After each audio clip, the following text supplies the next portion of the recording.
கர்த்தராகிய இயேசு கிறிஸ்துவின் பரிசுத்த நாமத்திற்கு மகிமையுண்டாவதாக. இன்று நம்முடைய தியானத்திற்காக வாசிக்கக்கூடிய வேத வசனங்கள் யோவான் எழுதின சுவிசேஷம் 16ஆம் அதிகாரம் 7ஆம் வசனம் முதல் 15 வசனங்களை நாம் வாசிப்போமாக. இன்று நம்முடைய செய்திக்காக ஒரு உண்மையான வழிகாட்டி என்ற தலைப்பில் இந்த செய்தியை கேட்க போகிறோம். வாசிக்கிறவர்கள் இந்த வேத வசனத்தை வந்து வாசிக்கும்படி கேட்டுக்கொள்கிறேன். தேவநாமம் மகிமைப்படட்டும். சீக்கிரமாக யார் வாசிக்க போகிறா?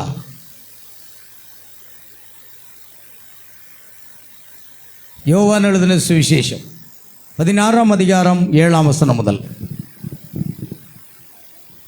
கர்த்தராகிய இயேசு கிறிஸ்துவினுடைய பரிசுத்த நாமத்திற்கு ஸ்தோத்திரம். அவரது நாமம் மகிமைப்படுவதாக. நான் உங்களுக்கு உண்மையை சொல்லுகிறேன், நான் போகிறது உங்களுக்கு பிரயோஜனமாய் இருக்கும். நான் போகாதிருந்தால் தேற்றரவாளன் உங்களிடத்தில் வரார். நான் போவேனே ஆகில் அவரை உங்களிடத்திற்கு அனுப்புவேன். அவர் வந்து பாவத்தை குறித்தும் நீதியை குறித்தும் நியாய தீர்ப்பை குறித்தும் உலகத்தை கண்டித்து உணர்த்துவார். அவர்கள் என்னை விசுவாசியாதபடியினாலே பாவத்தை குறித்தும், நீங்கள் இனி என்னை காணாதபடிக்கு நான் என் பிதாவினிடத்திற்கு போகிறபடியினாலே நீதியை குறித்தும், இந்த உலகத்தின் அதிபதி நியாயம் தீர்க்கப்பட்டதினாலே நியாய தீர்ப்பை குறித்தும் கண்டித்து உணர்த்துவார். இன்னும் அநேக காரியங்களை நான் உங்களுக்கு சொல்ல வேண்டியதாக இருக்கிறது. அவைகளை நீங்கள் இப்பொழுது தாங்க மாட்டீர்கள். சத்திய ஆவியாகிய அவர் வரும்போது சகல சத்தியத்திற்குள்ளும் உங்களை நடத்துவார். அவர் தம்முடைய சுயமாய் பேசாமல் தாம் கேள்விப்பட்டவைகள் யாவையும் சொல்லி வரப்போகிற காரியங்களை உங்களுக்கு அறிவிப்பார். அவர் என்னுடையதில் எடுத்து உங்களுக்கு அறிவிப்பதினால் என்னை மகிமைப்படுத்துவார். பிதாவினுடையவைகள் யாவும் என்னுடையவைகள், அதனாலே அவர் என்னுடையதில் எடுத்து உங்களுக்கு அறிவிப்பார் என்றேன். அல்லேலூயா. வாசிக்கப்பட்ட வேத வசனங்களை கர்த்தர் தாமே ஆசீர்வதிப்பாராக. ஒரு பாடலை பாடி நாம் ஜெபிக்க போகிறோம். Praise the Lord Jesus.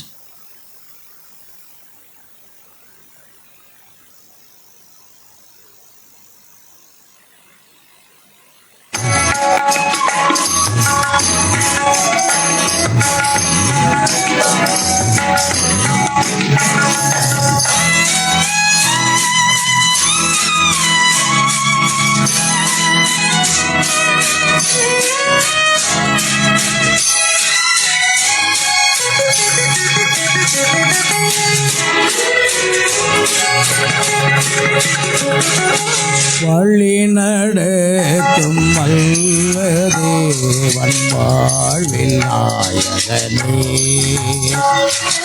வாழ்வில் நாயகனே, நம் தாழ்வில் நாயகனே, வழி நடத்தும் நல்ல தேவன் வாழ்வில் நாயகனே.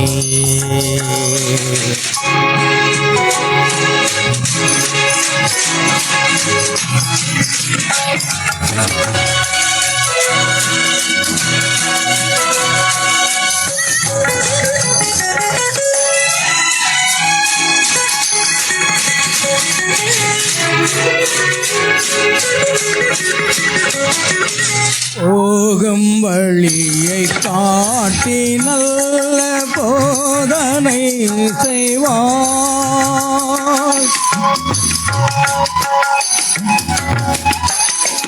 போகும் வழியை காட்டி நல்ல போதனை செய்வார்.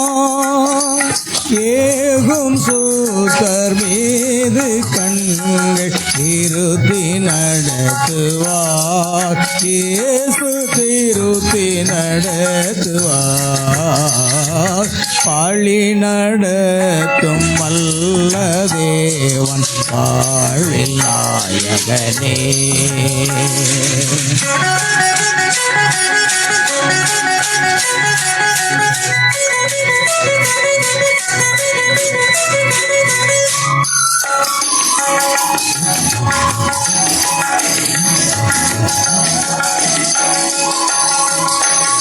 போதை நோய்கள் வந்துன்பங்கள் வருத்திய போதும்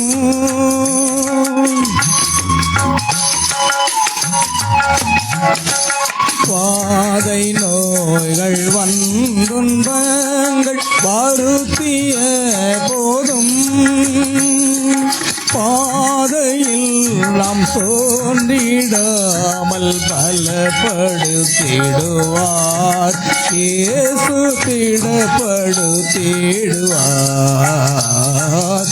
வழி நடத்தும் வல்ல தேவன் வாழ்வின் நாயகனே.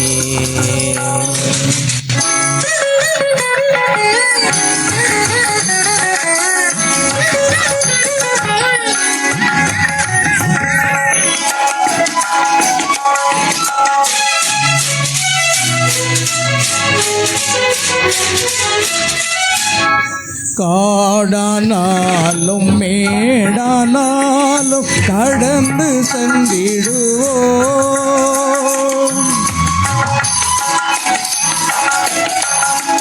காடானாலும் மேடானாலும் கடந்து சென்றிடுவோம்.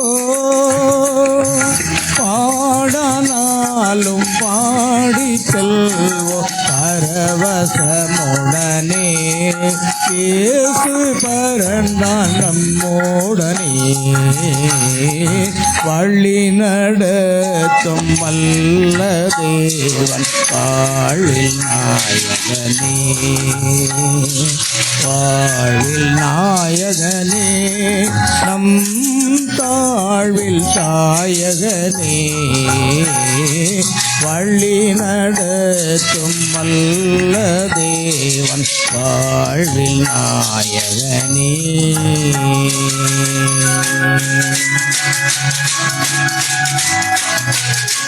நாம் ஜெபிப்போம். தலைகளை தாழ்த்தி ஜெபிப்போம். அன்பும் கிருபையும் இரக்க நிறைந்த பரலோக நல்ல பிதாவே, கர்த்தர் மர்ம இரட்சகரமாக இயேசு கிறிஸ்துவே நன்றியோடு துதிக்கிறப்பா.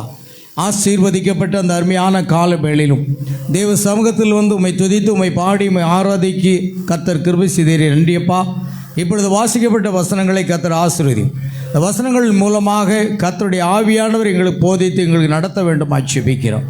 கிறிஸ்து ஒருவரே உங்களுக்கு போதகராக இருக்கிறார் என்று சொன்னது போல பரிசுத்த ஆவியானவர் பேசக்கூடிய அடியானை அபிஷேகித்து மறைத்து நீர் வெளிப்படுவீராக. இந்த ஜீவனுள்ள வார்த்தையானது எங்கள் ஒவ்வொருவருக்கும் எங்கள் ஆவி ஆத்மா சரீரங்களுக்கு ஆசீர்வாதமாக காணப்பட கிருபை செய்யுங்க. கர்த்தாவே, உம்முடைய நாம மகிமைக்காக உம்முடைய பிள்ளைகள் உமக்கென்று கொடுத்த காணிக்கைகள் தசமாங்கள் எல்லாவற்றையும் வானத்தின் பலகணிகளை திறந்து இடங்கொள்ளாமற் போகும் மட்டும் உம்முடைய ஆசீர்வாதங்களை கட்டளையிட வேண்டுமா ஜெபிக்கிறோம். நேரே பொறுப்படுத்திக்கொள்ளும். துதிக்க மகிமை யாவற்றையும் உமக்கு செலுத்துகிறோம். கர்த்தராகிய இயேசு கிறிஸ்துவின் நாமத்தில் கேட்கிறோம் பிதாவே, ஆமென். உட்காரும். இன்று நம்முடைய செய்தியின் தலைப்பு என்னவாக இருக்கிறது என்றால், அல்லேலூயா, ஒரு உண்மையான வழிகாட்டி, எ ட்ரூ கைடு. ஒரு உண்மையான வழிகாட்டியை குறித்து தான் இப்பொழுது நாம் தியானிக்க போகிறோம். வழிகாட்டிகள் அநேகர் இருக்கலாம். தவறான வழிகாட்டுதல்களும் இருக்கிறது, உண்மையான வழிகாட்டுதலும் இருக்கிறது. எல்லாவற்றிலையும் உண்மையும் இருக்கிறது, போலியும் இருக்கிறது. ஆகையால் உண்மை என்ன என்பதை கண்டறிய வேண்டும்.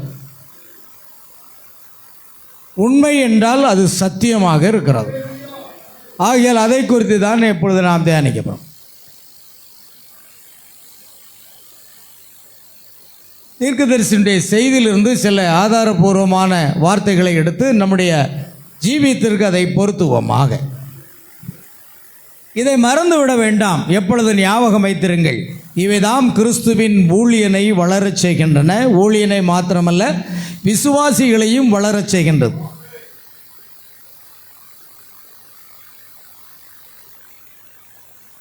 முதலாவதாக விசுவாசம், பின்பு தைரியம், ஞானம், இச்சையடக்கம் என்பதாக நாம் அங்கு பார்க்கிறோம். விசுவாசம், தைரியம் என்பது வல்லமை, ஞானம், இச்சையடக்கம், பொறுமை, தேவபக்தி, சகோதர சிநேகம். பின்பு அன்பையும் கூட்டு வழங்குகள் என்று 1 பேதுரு 1:5 அங்கு சொல்லப்பட்டிருக்கிறது. ஆகையால் ஒன்றோடு ஒன்று நாம் கூட்டிக் கொண்டே வர வேண்டும். ஒரு விசுவாசினுடைய வாழ்க்கையிலே முதலாவது அவன் எங்கு துவங்குகிறான்? விசுவாசம் என்பதில் துவங்குகிறான். பின்பு விசுவாசத்தோடு கூட நாம் எதை பெற்றுக்கொள்ள வேண்டும்? வல்லமையை பெற்றுக்கொள்ளும். தைரியம் என்ற வார்த்தைக்கு விர்ச்சு, வல்லமை. நீங்கள் விசுவாசத்தை மட்டும் பெற்றாக போதாது, அதுக்கு அடுத்து நீங்கள் எதை பெறணும்? வல்லமையை பெற்றுக்கொள்ளணும். வல்லமைக்கு அப்பாற்பட்டு ஞானம், தேவ ஞானம், உலக ஞானம் அல்ல, தேவ ஞானம். அடுத்ததாக இச்சை அடக்கம், டெம்பரன்ஸ். இச்சை அடக்கம் என்ற வார்த்தைக்கு தன்னடக்கம். இந்த வளவளவளன்னு பேசிக்கிட்டே இருப்பாங்க பாருங்க, வாயை திறந்தா அந்த தண்ணீர் மட வழியாக போகிற மாதிரி இருக்கும் பாருங்க. அவங்களுக்கு என்ன இல்லை? தன்னடக்கம் இல்லை. இச்சையடக்கம் என்ற வார்த்தைக்கு டெம்பரன்ஸ் என்று ஆங்கிலத்தில் சொல்லப்பட்டிருக்கிறது. அதுக்கு அர்த்தம் தன்னடக்கம். எல்லாவற்றிலும் ஸ்திரியானவள் எல்லாவற்றிலும் அடக்கமுடையவளாக இருக்க வேண்டும் என்று சொன்னது போல, இந்த தன்னடக்கம் என்பது ஸ்திரியானவளுக்கு மாத்திரமல்ல, அது சகோதரர்களுக்கும் பொருந்தும். அல்லேலூயா. அதனால் எல்லாவற்றிலும் ஒரு அடக்கமாக இருக்கணும். நம்முடைய நாவுகளை எதற்கு பயன்படுத்த வேண்டுமோ அங்கு தான் பயன்படுத்தணும். வளவளன்னு நம்ம பேசிக்கொண்டு இருக்கக்கூடாது. ஆகையால் தன்னடக்கம். அடுத்தது பொறுமை. உலகத்தானே சொன்னால் பொறுத்தார் பூமி ஆழ்வார்னு சொல்லுவான். பொறுமை கடலினும் பெரிதுன்னு சொல்லுவான். ஆனால் வேதம் அதை சொல்லுகிறது, சாந்த குணம் உள்ளவர்கள் பூமியை சுதந்திரித்துக் கொள்வார்கள். பொறுமை என்பது நமக்கு மிக அவசியம். அடுத்தது நாம் எங்கே வருகிறோம்? தேவ பக்தி, காட்லினஸ். அல்லேலூயா. அந்த தேவ பக்தி என்ற வார்த்தைக்கு வருகிறோம். அடுத்ததாக சகோதர சிநேகம். ஆகையால் ஒரு விசுவாசி இயேசு கிறிஸ்துவை விசுவாசிப்பதில், வார்த்தையை விசுவாசிப்பதில் இருந்து துவங்கி அந்த விசுவாசத்தோடு கூட வல்லமையை பெற்றுக்கொள்ள வேண்டும். வல்லமையோடு கூட ஞானம், ஞானத்தோடு கூட இச்சையடக்கம், இச்சையடக்கத்தோடு கூட பொறுமை, பொறுமையோடு கூட தேவபக்தி, அதன் பிற்பாடு சகோதர சிநேகம். இத்தனையும் ஒரு விசுவாசிக்குள்ளே இருக்கணும். ஒரு ஊழியக்காரர்களும் இருக்கணும், ஒரு சகோதரிக்குள்ளும் இருக்கணும், சகோதரர்களும் இருக்கணும். இது இருந்தால்தான் பரிசுத்த ஆவியானவர் முத்திரை போடுவார். இவைகள் இல்லாமல் இருந்தால் பரிசுத்த ஆவியானவர் உங்களுக்குள் வாசம் செய்ய மாட்டார். அல்லேலூயா. பாருங்கள், இங்கே என்ன எழுதியிருக்கிறது? இவை ஆவியானவரின் மூலம் கிரியை செய்யாமல் போனால் பரிசுத்த ஆவியானவர் தேவனுடைய கட்டிடத்தின் மேல் அமர முடியாது. அந்த தேவனுடைய கட்டடம் என்று சொல்லுவது நம்முடைய சரீரமாக இருக்கிறது. நாம் தான் தேவனுடைய ஒரு கட்டிடமாக இருக்கிறோம். தேவன் வாசம் பண்ணக்கூடிய ஒரு ஆலயம். ஆகையால் இத்தனை காரியமும் இருந்தால் தான் பரிசுத்த ஆவியானவர் கட்டடத்தின் மேல் அமர முடியும்.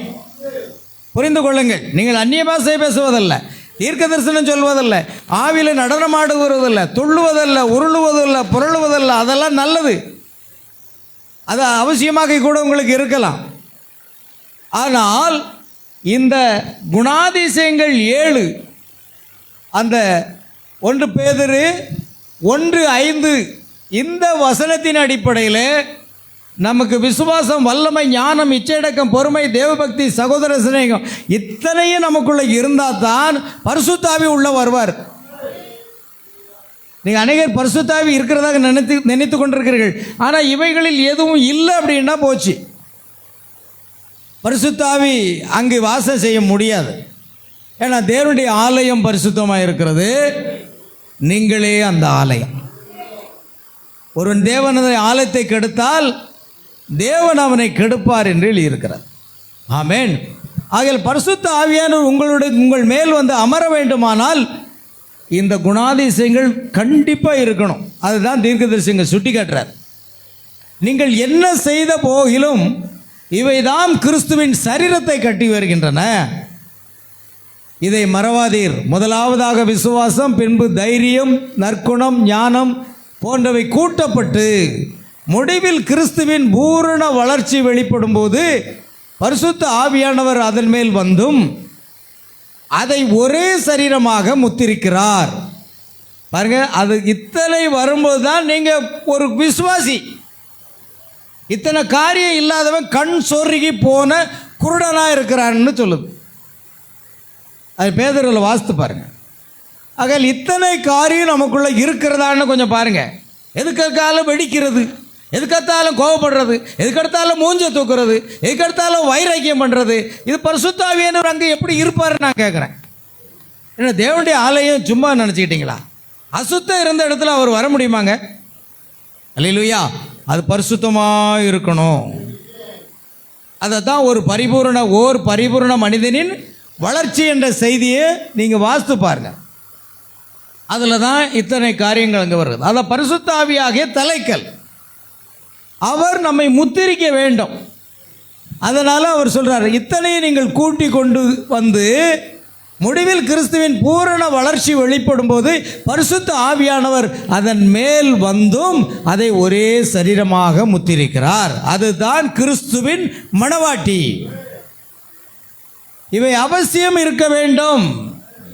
அல்லேலூயா. கவனிங்க. ஆகவே தான் இயேசு அவர்களுடைய கனிகளினாலே அவர்களை, பரிசுத்த ஆவி நமக்குள்ளே இருந்துன்னா ஆவியின் கனிமி ஏற்கனவே நம்ம பார்த்தோம். அன்பு, சந்தோஷம், சமாதானம், இச்சையடக்கம், சாந்தம், தயவு, நற்குணம், விசுவாசம் என்பவைகள். பாராம சொல்ல தெரியுமா? இது சொல்லலைன்னா உங்களுக்குள்ளே இல்லைன்னு அர்த்தம். ஏன்னா பானையில் என்ன இருக்கோ அது அகப்பையில் எடுக்கும். இப்போ உங்களுக்குள்ளே இருந்துன்னா நீங்கள் எடுத்துடலாம். சொல்லுங்கள். சந்தோஷமாகவே சொல்கிற மாதிரி இருக்கு. சந்தோஷம் சந்தோஷம். இது என்னது அழுதுகிட்டு சொன்ன மாதிரி இருக்கு. அல்லேலூயா. இதை சொல்ல தெரியணும். அடுத்த வாரம் கேட்பேன், திடீர்னு யாரையாவது எழுப்பி விட்டு கேட்பேன். இது தெரியணும். அன்பு, சந்தோஷம், தயவு, நற்குணம், விசுவாசம், சாந்தம், இச்சையடக்கம் எல்லாம் ஆவிக்குரிய கனிகள். இது நமக்குள்ளே இருந்தால் நீங்கள் மலமல்னு சொல்லிடுவீங்க. இல்லையே, இருந்தால் தான் வருமா வெளியே. பானையில் இருந்தால் தானே அகப்பையில் வரும். நல்லா கவனிங்க. ஆகையால் இத்தனை காரியம் என்னது? பரிசுத்த ஆவியினுடைய கனிகள். பரிசுத்த ஆவி உள்ளே இருக்கிறார் என்பதை எப்படி நிச்சயமாக அறிவது? ஆவியின் கனிகளை வைத்து. அதுதான் இயேசு சொன்னார், அவர்களுடைய கனிகளினாலே அவர்களை அறிவீர்கள். மத்திய 7:16 அப்படி சொல்லுது. அவருடைய கனிகளை வைத்து பாருங்கள். அந்நிய பாஷை பேசுகிறத வச்சு நீங்கள் கணிக்க முடியாது. நீங்கள் தீர்க்க தரிசனம் கூட சொல்லலாம், நீங்கள் என்ன வேணாலும் சொல்லலாம். ஆனால் பரிசுத்த ஆவி பெற்றதின் அடையாளம் அதுவல்ல. அல்லேலூயா. இன்னும் தீர்க்கதரிசி சொல்கிறார், பரிசுத்த ஆவியை பெற்ற உண்மையான அடையாளம் இந்த மணி நேரத்துக்குரிய வார்த்தையை விசுவாசித்து ஆவிக்குரிய கனிகளை வெளிப்படுத்துவது. நல்ல மரம் நல்ல கனிகளை கொடுக்கும், கெட்ட மரம் கெட்ட கனிகளை கொடுக்கும். அதை மாற்றாது. ஆனால் பரிசுத்த ஆவி நமக்குள்ளே வந்துவிட்டால் ஆவிக்குரிய கனிகள் வெளிப்படும். ஆமென். அந்த ஆவிக்குரிய கனியை வைத்து நமக்குள் பரிசுத்த ஆவி இருக்கிறாருன்னு கண்டுபிடிச்சிடலாம். அல்லேலூயா. நன்றா கவனிங்க. ஆகையால் கனிகள் இவை இல்லாமல் உங்களால் கனி கொடுக்க முடியாது.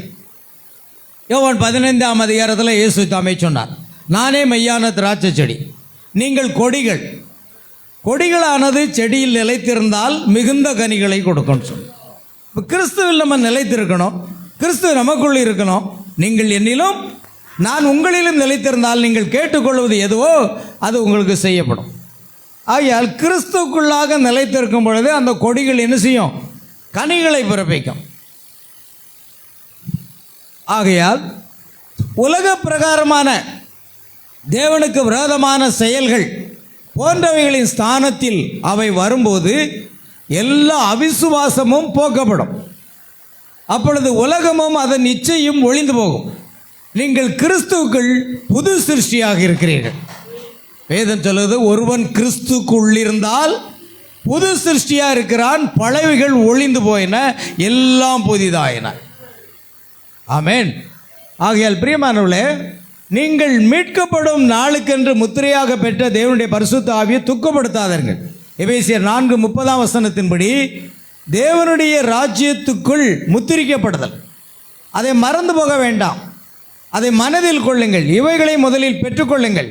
அப்பொழுது பரிசுத்த ஆவியானவர் நம்மை சரீரத்துக்குள்ளாக முத்திரித்து விடுகிறார். புரியுதாங்க? பரிசுத்த ஆவி உங்களுக்குள்ள இருக்கிறாருங்கிறத எப்படி அறிந்து கொள்வது? ஒருவர் பரிசுத்த ஆவி பெற்றிருக்கிறார் என்பதை எப்படி அறிந்து கொள்வீர்கள்? அவர்களுடைய கனிகளினாலே அவர்களை அறிவீர்கள். பொறாமையும் வாக்குவாதம் சண்டையும் பிரிவினைகளும் வைராக்கியம் கோபங்கள் இருக்குமானால் பரிசுத்த ஆவியானவர் அங்கு தங்கி இருக்கவே மாட்டார். ஆமென். ஆகையால் எபேசியர் 4:30 படி தேவனுடைய ராஜ்யத்துக்குள் முத்திரிக்கப்படுதல், அதை மறந்து போக வேண்டாம், அதை மனதில் கொள்ளுங்கள். இவைகளை முதலாவது பெற்றுக்கொள்ளுங்கள். இப்பொழுது ஆவியானவர் நம்மை முத்திரித்து விடுகிறார். யோவான் சுவிசேஷத்திலிருந்து நாம் அதை வாசிக்க கேட்டோம். அங்கே என்ன சொல்லப்பட்டிருக்கிறது வாசிப்போம். அங்கே இருக்கிறது பாருங்கள். தீர்க்கதரிசி சொல்கிறாரு, அது என்ன, ஏதோ பேச வேண்டும் என்னும் எண்ணத்துடன் பிரசங்கமிடத்திற்கு நான் வந்தது கிடையாது. எதாவது பிரசங்கம் பண்ணணும்னு வர்றது கிடையாது. நான் எப்பொழுதுமே தேவனுடைய சமூகத்தில் காத்திருந்து வேத வசனத்தை படித்து ஜெபித்து ஜனங்களுக்கு உதவியாக இருக்க கூறுவதற்கு ஒன்று எனக்கு கிடைத்து விட்டது என்னும் உணர்வு எனக்குள் தோன்றும் வரை அப்படி செய்வேன். அதுதான் ஒரு தேவனுடைய ஊழியக்காரன் முதலாவது வேதம் வாசித்து தேவனுடைய சமூகத்தில் காத்திருந்து ஜெபித்து ஆமென் அதை ஆயத்தம் பண்ணி கொண்டு பிரசங்கம் எடுத்துக்கு வர வேண்டும். ஏதாவது ஒன்று பேச வேண்டும் என்று வரக்கூடாது. முதலாவது அவன் பல மணி நேரம் தேவ சமூகத்தில் காத்திருக்க வேண்டும். பல மணி நேரம் காத்திருந்து வேதத்தை வாசித்து ஜெபித்து ஒரு செய்தி இன்றைக்கு சபைக்கு கொடுக்கிறதுக்காக ஒரு செய்தி தேவன் கொடுத்திருக்கிறார் என்ற உறுதிப்பாடோடு நிச்சயத்தோடு தான் பிரசங்கம் இடத்துக்கு வர வேண்டும். தீர்க்கதரிசனுடைய அனுபவத்தில் இருந்தது போல என்னுடைய அனுபவத்திலே அதுதான். செய்திக்கு முன்பாக முந்தின இரவு மாலையில் இருந்தே நான் அதிக மணி நேரம் அங்கே தேவ சமூகத்தில் செலவழித்து இதையெல்லாம் ஆயத்தம் செய்து தான் இங்கு கடந்து வரணும். அப்போ தான் தேவன் ஒரு வார்த்தையை கொடுத்திருக்கிறார், ஒரு செய்தியை கொடுத்திருக்கிறார். அது ஜனங்களுக்கு ஏற்ற ஆகாரமாக இருக்கும். அது அவருடைய அனுபவமாக இருந்தோம். அல்லேலூயா. அப்படி நான் எனக்குள் அந்த உணர்வு தோன்றும் வரைக்கும் நான் உதவியாக இருக்கேன். அப்படி தள்ளாத, பேஜா தள்ளு. இப்படி தள்ளிட்டு இருந்தால் எனக்கு வாசிக்க முடியாது, இருக்க முடியாது. இங்கு நான் நின்று கொண்டிருக்க வேண்டிய அவசியம் இல்லை. இந்த பிரசங்கத்திற்கு ஆதாரமாக நான் பரிசுத்த யோவானிலிருந்து நான் வாசிக்கலாம். டக்குன்னு அடுத்த பேஜ் கொண்டு போவோம்.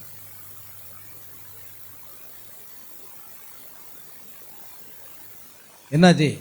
ரீட போயிட்டு மேலே. நான் உங்களுக்கு உண்மையை சொல்லுகிறேன், நான் போகிறது உங்களுக்கு பிரயோஜனமாக இருக்கும். நான் போகாது இருந்தால் தேற்றவாளர் உங்களிடத்தில் வரால், நான் போவேனே ஆகியில் அவரை உங்களிடத்திற்கு அனுப்புவேன். அவர் பாவத்தை குறித்தும் நீதி குறித்தும் நியாய தீர்ப்பை குறித்தும் உலகத்தை கண்டித்து உணர்த்துவார். இப்போ பரிசுத்த ஆவி நமக்குள்ளே வரும்போது என்ன செய்வாருங்க? சும்மா உட்காந்துட்டு இருப்பாரா? பரிசுத்த ஆவியானவரே அங்கே இருதயத்தில் ஒரு மூலையில் உட்காரும். நான் கூப்பிடும்போது வந்தால் போதும், இப்போ ஒன்றும் அவசியம் இல்லை அப்படின்னு நீங்கள் உட்கார வைப்பீங்களா? இல்லை. அவர் உள்ளே என்ன செய்வார்? நம்முடைய பாவத்தை குறித்து கண்டித்து உணர்த்துவார். நாம் எங்கெல்லாம் தவறாக இருக்கிறோமோ அதையெல்லாம் கண்டித்து உணர்த்துவார். ஆமென். நீ செய்கிறது சரியில்லை, திருந்து ஒழுங்க. ஆமென். அல்லேலூயா. உன் பாவத்தை அறிக்கை செய், நீ ஒப்புரவாகு என்று பரிசுத்த ஆவியானவர் சொல்லிக்கொண்டே இருப்பார். உள்ளே போய் சும்மா உட்கார்றதுக்கு வந்திருக்கார் அவர் பாவத்தை குறித்து கண்டித்து உணர்த்துவார். பாவத்தை குறித்தோ நீதியை குறித்தோ பரிசுத்த ஆவி உங்களுக்குள்ளே இருந்தால் கண்டிப்பாக நாம் பாவத்திலே வாழ்ந்து கொண்டிருக்க முடியாது. நாம் என்ன சிறு தவறு செய்தாலும் கூட பரிசுத்த ஆவியானவர் அதை நமக்கு உணர்த்துவார். நீ இதை செய்திருக்க கூடாது, நீ இப்படி செய்தது தவறு, நீ அதை மாற்றிக்கொள், நீ அதை சரிப்படுத்திக்கொள், அல்லேலூயா என்று ஆவியானவர் உள்ளிருந்து சொல்லுவார், கண்டித்து உணர்த்துவார். நீ செய்கிறது சரியில்லை, நீ உடனே ஒப்புரவாக, நீ இந்த மாதிரி காரில் தவறு செய்கிற, இதை மாற்று அப்படின்னு ஆவியானவர் உள்ள சொல்கிறார். ஆவியானவர் இல்லை அப்படின்னா உங்கள் இருதம் கடினத்தின் மேலே கடினம் ஆகிட்டே போகும். ஆமென். அது கடினமான இருதயம் மாறிவிடும். ஆனால் பரிசுத்த ஆவியானவர் நம்முடைய இருதயத்தை இலகுவாக மாற்றுவார் அல்லது இனிமையானதாக மாற்றுவார். பரிசுத்த ஆவியானவர் உடனடியாக நமக்குள்ளாக அதை கண்டித்து உணர்த்துவார். பரிசுத்தாய் பெற்றவங்களுக்கு தான் அந்த அனுபவம் தெரியும். அல்லேலூயா. தீர்க்கதரிசனுடைய வாழ்க்கையில் அதுதான் நடந்தது. தீர்க்கதரிசனுடைய வாழ்க்கையில் ஒரு சிறு தவறு செய்ய கூட பரிசுத்த ஆவியானவர் அனுமதிக்க மாட்டார். நமக்கும் அப்படித்தான். நாம் ஒரு சிறு தவறு செய்தாலும் பரிசுத்த ஆவி நமக்குள்ளே இருந்தால் அதை உடனே அவர் கண்டித்து உணர்த்துவார். பாருங்கள், தீர்க்கதரிசி அவர் வெளியே ஒரு குழந்தைக்காக ஜெபிக்க அழைக்கப்பட்டார். அவர் செல்லக்கூடிய நேரத்தில் அவருக்கு ஒரு டெலிஃபோன் வந்தது. அவருடைய மனைவி எடுத்தார். இன்கம் டேக்ஸ் ஆஃபீஸில் இருந்து பேசுகிறாங்க, வருமான வரித்துறையிலிருந்து பேசுகிறாங்க. என்ன உடனே அவர் சொல்லுகிறார், நான் இல்லை என்று சொல்லிவிடு. அவர் அங்கே தான் இருக்கிறாரு. இன்றைக்கி என்ன நினைக்கிறார், தீர்க்கதரிசினா பொய்யே சொல்ல மாட்டார். ஏங்க, தீர்க்கதரிசியும் பாவத்தில் பிறந்தவர் தான், நாமும் பாவத்தில் பிறந்தவர் தான். தேவனே சத்தியபரர், எந்த மனுஷனும் பொய்யன் தான். ஆனால் ஒரு தீர்க்கதரிசி கர்த்தர் உரைக்கிறதாவது என்றால் அது தேவனுடைய வார்த்தையாக இருக்கிறது. அவர் சொல்கிறாரு, என்னதான் நினைச்சாரு தெரில. அவர் ஃபோனை போய் வாங்கி பேசியிருக்கணும். ஆனால் சொல்கிறாரு, நான் இங்கு இல்லை என்று சொல்லிவிடு. அவருடைய மனைவி திருவென்று முழிக்கிறார். எப்படி தாங்கி இருந்துக்கிட்டே என்னையும் போய் சொல்ல, அவர் போய் சொல்கிறது மாத்திரமல்ல, என்னையும் போய் சொல்ல வைக்கிறார். ஏவாள் பாவம் செய்தது மாத்திரமல்ல, ஆதாமையும் பாவம் செய்த வைத்தது போல. அல்லேலூயா. அதனால் என்னையும் போய் சொல்ல வைக்கிறாரேன்னு சொன்னால் தர்ம சங்கடமான ஒரு நிலை அங்கே இருந்தது. இவர் போய்விட்டார். போய் குழந்தைக்காக ஜெபிக்கும்போது, ஆவியானவரே உமக்கு ஸ்தோத்திரம், கத்தாவே ஸ்தோத்திரம்னு சொன்னோடனே ஆவியானவர் அங்கே சொல்கிறார், நீ ஒரு மாய்மாலக்காரன், நீ பொய் சொல்லிவிட்டு இந்த குழந்தைக்கு நீ ஜெபிக்க வந்திருக்கிறாய். நீ ஒப்புரவாகும் வரைக்கும் ஜெபிக்காத. சில பேர் செய்வாங்க, யாருக்குள்ளேயாவது பிரச்சனை இருக்குன்னா, நீ முதலாவது காணிக்கை செலுத்துவதற்கு வருவதற்கு முன்பாக என்ன செய்ய வேண்டும், ஒப்புரவாகி விட்டு காணிக்கை பெட்டிக்கு இல்லை கொண்டு காணிக்கை போடணும். இதெல்லாம் சில பேர் கரெக்டாக கடைப்பிடிப்பாங்க, காணிக்கை போட மாட்டாங்க, ஏன்னா ஒப்புரவாகலாம். ஆனால் தீர்க்கதரிசி என்ன சொல்கிறது, ஆவியானவர் என்ன சொல்கிறாருன்னா, நீ ஜெபிக்காதன்னு சொல்கிறார். காணிக்கை செலுத்துறது மட்டும் இல்லைங்க, நீ ஜெபிக்கவே தகுதியற்றவன். புரியுதா? தீர்க்கதரிசி சொல்கிறாரு, நீ ஜெபிக்காத, நான் அந்த ஜெபத்தை கேட்கவே மாட்டேன், நீ முதலாவது ஒப்புரவாகு. இப்போ பார்த்தீங்களா, நீங்கள் என்ன காணிக்கை செலுத்துறதுக்கு மட்டும் ஒப்புரவானா தான் நான் காணிக்கை போடுவேன், இல்லைன்னா போட மாட்டேன் அப்படின்னு நினச்சிட்டு இருக்கீங்க. ஜெபிக்கவே கூடாதுங்க. நீங்கள் ஒப்புரவாகாத வரைக்கும் ஜெபிக்கலைன்னா உங்கள் ஜெபத்தை யார் கேட்பா? கர்த்தர் கேட்பாரா? அவர் நீதி உள்ள தேவனாச்சே. தீர்க்கதரிசியே சொல்கிறாரு, நீ ஜெபிக்காதங்கிறார். அவர் உன் ஜெபத்தை நான் கேட்க மாட்டேங்கிறார். அப்படின்னா காணிக்கை மட்டும் போடாமல் இருந்தால் மட்டும் போதாதுங்க, ஜெபிக்கவும் கூடாது. நீங்கள் ஒப்புரவான பிறகு தான் தேவனிடத்தில் ஜெபிக்க முடியும். காணிக்கையே ஏற்றுக்கொள்ள மாட்டாரா? உங்கள் ஜெபத்தை ஏற்றுக்கொள்வாரா நான் கேட்க? ஆமென். ஏற்றுக்கொள்ளவே மாட்டார். உங்கள் ஜெபம் அது வீணு. முதல்ல ஒப்புரவாகி விட்டு காணிக்கை செலுத்து, ஒப்புரவாகி விட்டு என்ன செய்யணும், ஜெபிக்கணும். தீர்க்கதரிசி ஒரு இடத்துக்கு தனிமையாக போயிட்டார். ஆண்டவரே, நான் பாவம் செஞ்சுட்டேன் ஆண்டவரே, நான் தவறு செய்துட்டேன் ஆண்டவரேன்னு அழுதார். ஆமென். அழுது கண்ணீரோடு ஜெபிக்கிறார். அந்த சமாதானம் உள்ளே வர்றது வரைக்கும் அவர் ஜெபித்து கொண்டிருந்தாராம். பின்பு தேவ சமாதானம் அவருக்குள் வரும் பொழுது வருமானத்துறை வரைக்கும் அவர் சொல்கிறாரு, ஐயா நான் அங்கே தான் இருந்தேன், அவசரமாக பரப்பிட்டு இருந்ததுனால நான் இல்லைன்னு சொல்லி என் மனைவியை சொல்லிட்டு அதையும் அறிக்கை செய்கிறார். தெரியுமா உங்களுக்கு? நீ பரிசுத்த ஆவி பெற்றிருக்கிறேன்னு நீங்கள் சொல்கிறீங்க, எப்படி பெற்றிருக்கீங்க நான் கேட்குறேன். தீர்க்கதரிசிக்குள்ளே இருந்த பரிசுத்த ஆவியானவர் ஜெபிக்க அனுமதிக்கலை. ஒருவேளை அந்த குழந்தை சாகும் தருவாயில் இருக்கலாம், ஆனால் நீ ஜெபிக்காத, நீ ஒரு மாய்மலக்காரன் என்று ஆவியை சொன்னார். அதுதான் இன்றைக்கு நம்ம வாழ்க்கையில் நடக்குது. நீங்கள் ஒப்புரவாகாமல் காணிக்கையும் செலுத்தக்கூடாது, ஜெபிக்கவும் கூடாது. கர்த்தர் எதையுமே அங்கீகரிக்க போகிறதில்லை.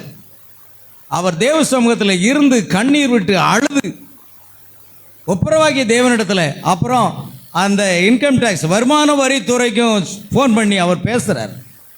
அல்லேலூயா. ஐயா, நான் அவசரமாக வெளியே புறப்பட்டுட்டு இருந்ததுனால என் மனைவியை நான் அப்படி பொய் சொல்ல வச்சுட்டேன், அதற்காக என்னை மன்னியுங்கள் கேட்குறாரு. நீங்கள் தேவனிடத்தில் மட்டும் மன்னிப்பு கேட்கணும்னு நினைக்கிறீங்க. ஆனால் யார்கிட்ட கேட்கணும்? யாரிடத்துல பொய் சொன்னீங்களோ, யாருடைய மனதை வேதனைப்படுத்தினீங்களோ அவர்களிடத்தில் போய் மன்னிப்பு கேட்கலன்னா நீங்கள் ஜெபிக்க தகுதியற்றவர்கள். புரியுதா? தேவன் என்ன கிள்ளுக்குறையாங்க? சும்மா நீங்கள் என்ன வேணாலும் பண்ணிட்டு செய்யுங்க, ஒப்புரவாகுங்க. அல்லேலூயா. அது மிக முக்கியமானது. நாம் யாரிடத்துல எந்த கசப்பும் நமக்கு இருக்கக்கூடாது. அது வரைக்கும் நாம் காணிக்கை செலுத்துவதற்கு மாத்திரமல்ல, ஜெபிப்பதற்கும் தகுதியற்றவர். அவர் தேவனிடத்தில் ஒப்புரவாகி மன்னிப்பு கோரி அந்த அதிகாரி இடத்துலையும் அவர் மன்னிப்பு கோருகிறார். அல்லேலூயா. அதுக்கப்புறம் தான் அந்த குழந்தைக்கு போய் ஜெபிக்க ஆரம்பிக்கிறார். கர்த்தர் ஜெபத்தை கேட்டு குழந்தைக்கு சுகத்தை கொடுக்குறார். ஆமென். ஜெபிக்கிறவர்கள் உத்தமமாக இருதயத்தோடு இருக்க வேண்டும். நல்லா கவனிக்கணும் பிரியமானவர்களே. பரிசுத்த ஆவியானவர் என்பவர் அது உண்மையாகவே ஹோலி ஸ்பிரிட், மிகவும் பரிசுத்தமானவர். ஆமென். அவர்கள் நீதியை குறித்தும் நியாய தீர்ப்பை குறித்தும் உலகத்தை கண்டித்து உணர்த்துவாராம். பரிசுத்த ஆவியானவர் பாவத்தை குறித்தும் நீதி குறித்தும் நியாய தீர்ப்பை குறித்தும் கண்டித்து உணர்த்துவார். அவர்கள் என்ன விசுவாசியாதபடியினாலே பாவத்தை குறித்தும், நீங்கள் என்னை காணாதபடிக்கு நான் என் பிதாவினிடத்தில் போகிறபடினாலே நீதியை குறித்தும், இந்த உலகத்தின் அதிபதி நியாயம் தீர்க்கப்பட்டதினாலே நியாய தீர்ப்பை குறித்தும் கண்டித்து உணர்த்துவார். பரிசுத்த ஆவி உங்களுக்குள்ள சும்மா உட்கார்ந்துட்டு இருக்க மாட்டாரு. சிறு தவறு செய்து பாருங்க, சிறு தவறை அதை உங்களுக்கு உணர்த்துறாரா, அதுதான் பரிசுத்த ஆவி. அதுக்கு தாங்க நமக்கு கொடுத்துருக்காரு. சும்மா அந்நிய பாஷை பேசுறதுக்கும் தீர்க்க தரிசனம் சொல்றதுக்கும் உருள்றதுக்கும் புரள்றதுக்குமா? இல்லவே இல்லை. பரிசுத்த ஆவியானவர் பாவத்தை குறித்து உங்களை கண்டித்து உணர்த்துவார். சிறு தவறு கூட செய்ய அவர் அனுமதிக்க மாட்டார். காரணம், அவர் வாசமாக இருக்கிற தேவனுடைய ஆலயமாக நாம் இருக்கிறோம். ஆமென். ஒருவன் தேவனுடைய ஆலயத்தை கெடுத்தால் அவனை தேவன் கெடுப்பார்னு சொல்லியிருக்கு பாருங்க. அப்போ எவ்வளோ தூய்மையாக நம்முடைய ஆவியாத்மா சரீரத்தை நாம் வைத்திருக்க வேண்டும். மனித இயல்பு தவறு செய்வது இயல்பு. தவறு செய்யாத ஒரு நபர் யாருமே இல்லை. தீர்க்கதரிசி பிரணாமே தவறு செய்திருக்கிறார். எல்லாரும் தவறு செய்கிறவர்கள் தான். நீதிமான் ஒருவனும் இல்லை, ஒருவனாகவும் இல்லை. எல்லாரும் பாவம் செய்து ஏகமாய் கெட்டு போனார்கள். ஆனால் பாவிகளை ரட்சிக்கவே உலகத்தில் வந்தார். எல்லாரும் பாவி தான், எல்லாரும் தவறு செய்கிறவன் தான், இல்லைன்னு சொல்ல. ஆனால் தேவன் நமக்குள் வாசம் செய்ய வேண்டுமானால் அவர் தவறை அனுமதிக்கவே மாட்டார். உடனடியாக அதை சரிப்படுத்துங்கள் என்று சொல்லுவார். அதுதான் பரிசுத்த ஆவி நீங்கள் பெற்றதின் அடையாளம். ஆமென். பாருங்கள். ஆகையால் இன்னும் அநேக காரியங்களை நான் உங்களுக்கு சொல்ல வேண்டியதாக இருக்கிறது. அவைகளை நீங்கள் இப்பொழுது தாங்க மாட்டீர்கள். சத்திய ஆவியாக அவர் வரும்பொழுது சகல சத்தியத்திற்குள்ளும் உங்களை நடத்துவார். பாருங்க, he will guide you into all truth. சத்திய ஆவியானவர் சகல சத்தியத்துக்குள்ளே நடத்துவார். ஆமென். பாருங்க, 1-2 சத்தியம் இல்லை, என்னென்ன சத்தியம் இருக்கிறதோ அத்தனைக்குள்ளும் ஆவியானவர் உங்களை நடத்துவார். ஆமென். அவர் தம்முடைய சுயமாய் பேசாமல் தாம் கேள்விப்பட்டவைகள் யாவையும் சொல்லி வரப்போகிற காரியங்களை உங்களுக்கு அறிவிப்பார். வரப்போகிற காரியங்கள் முன்கூட்டி அறிவிப்பார். அது என்ன? அதுதான் காரியம், அதுதான் ஒரு தீர்க்க தரிசனமாக இருக்கிறது. இனிமேல் நடக்க போகிற காரியங்களை பரிசுத்த ஆவியானவர் முன்கூட்டி நமக்கு தெரியப்படுத்துவார். ஆமென். அல்லேலூயா. பாருங்கள், யோவான் 16 நாம் வாசித்தோம். 13ஆம் வசனம் என்ன சொல்கிறது? சத்திய ஆவியாக அவர் வரும்பொழுது சகல சத்தியத்திற்குள்ளே உங்களை நடத்துவார். சத்தியம் என்பது என்ன? இயேசு சொன்னார், நானே வழியும் சத்தியமும் ஜீவனுமாக இருக்கிறேன். யோவான் 14:6 வசனம். இயேசுதான் சத்தியம் என்றால் அவர்தான் வார்த்தையாக இருக்கிறார். அதிலே வார்த்தை இருந்தது, வார்த்தை தேவனிடத்தில் இருந்தது, வார்த்தை தேவனாக இருந்தது. ஆகையால் தேவனுடைய வார்த்தை என்பதுதான் சத்தியம். அவர் தன்னுடைய சுயமாய் பேசாமல் தான் கேள்விப்பட்டவர்கள் யாவையும் சொல்லுவார். வேறு விதமாக கூறினால் அவர் காரியங்களை வெளிப்படுத்துவார். 1 யோவான் 2:25 வசனத்தை நாம் வாசிக்கும் பொழுது அங்கே என்ன சொல்லப்பட்டிருக்கிறது? யாராவது வாசிக்கலாம்? 1 யோவான் 2:25. நித்திய ஜீவனை அளிப்பேன் என்பதே அவர் நமக்கு செய்த வாக்குத்தத்தம். நித்திய ஜீவனை அளிப்பேன் என்பதே அவர் நமக்கு 27 பாருங்க. நீங்கள் அவராலே பெற்ற 27வது வசனம். நீங்கள் அவராலே பெற்ற அபிஷேகம் உங்களில் நிலைத்திருக்கிறது. உங்களில் நிலைத்திருக்கு. உங்களுக்குள்ள இருக்கா பரிசுத்த ஆவியினுடைய அபிஷேகம் இருக்கிறதா? இருக்கிறதா? இல்லை மீட்கப்படும் நாளுக்கென்று முத்திரையாக கொடுக்கப்பட்ட பரிசுத்த ஆவியை நீங்கள் துக்கப்படுத்தி கொண்டிருக்கிறீர்களா? ஆமென். பரிசுத்த ஆவி, நீங்கள் அவராலே பெற்ற அபிஷேகம் உங்களில் நிலைத்திருக்கிறது. ஒருவரும் உங்களுக்கு போதிக்க வேண்டுவதில்லை. ஒருவரும் உங்களுக்கு போதிக்க வேண்டியதில்லை. அந்த அபிஷேகம் சகலத்தையும் குறித்து உங்களுக்கு போதிக்கிறது. சகலத்தையும் குறித்து உங்களுக்கு போதிக்கிறது. அது சத்தியமாய் இருக்கிறது. அதுதான் சத்தியமாக இருக்கிறது. பொய்யல்ல. அது உங்களுக்கு போதித்தபடியே அவரில் நிலைத்திருப்பீர்களானால் இப்படி இருக்க அவரில் நிலைத்திருங்கள். நிலைத்திருப்பீர்களாக. நிலைத்திருப்பீர்களாக. போதும். இப்போ சத்திய ஆவியானவர் வரும்பொழுது சகல சத்தியத்துக்குள்ளே வழி நடத்துவார். நீங்கள் அவரால் பெற்ற அந்த அபிஷேகம் உங்களில் நிலைத்திருக்குமானால் ஒருவரும் உங்களுக்கு போதிக்க வேண்டியதில்லை. அந்த ஆவியானவர் சகலத்தையும் குறித்து உங்களுக்கு போதிப்பார். அது போதித்தபடியே அவரில் நிலைத்திருப்பீர்களாக. ஆமென். அதுதான் தேவனுடைய ஆவி. நான் உனக்கு, சங்கீதம் 32:8 சொல்கிறது, நான் உனக்கு போதித்து நீ நடக்க வேண்டிய வழிகளை காட்டுவேன், உன்மேல் என் கண்ணை வைத்து ஆலோசனை சொல்லுவேன். அல்லேலூயா. உன்மேல் என் கண்ணை வைத்து ஆலோசனை சொல்லுவேன்னு சொல்றார். இப்போ எவ்வளோ அருமையாக நம்ம போதிக்கிறார். இயேசு சொன்னார், உங்களுக்குள் அநேகர் போதகர்கள், அதிக ஆக்கினையை அடைவோம் என்று அநேகர் போதகர்கள் ஆகாதிருப்பீர்களாக. கிறிஸ்து ஒருவரே உங்களுக்கு போதகராக இருக்கிறார். சரிங்களா? ஆகிய பரிசுத்த ஆவியானவர் நம்ம சத்தியத்துக்குள்ளே நடத்துவார். பாவம் என்பதை குறித்தும் தவறுகள் என்னவென்பதை குறித்தும் நம்ம என்ன கண்டித்து உணர்த்துவார். அதுதான் பரிசுத்த ஆவியானுடைய வேலை. சரி, இங்கே பார்க்குறோம். எபிரேயர் 4ஆம் அதிகாரத்தில் தேவனுடைய வார்த்தையானது இருவரும் கருக்குள்ள எந்த பட்டயத்திலும் கருக்கானதாயும் இருதயத்தின் நினைவுகளையும் யோசனைகளையும் வகை இருக்கிறதாகவும் இருக்கிறது என்று கூறப்பட்டது.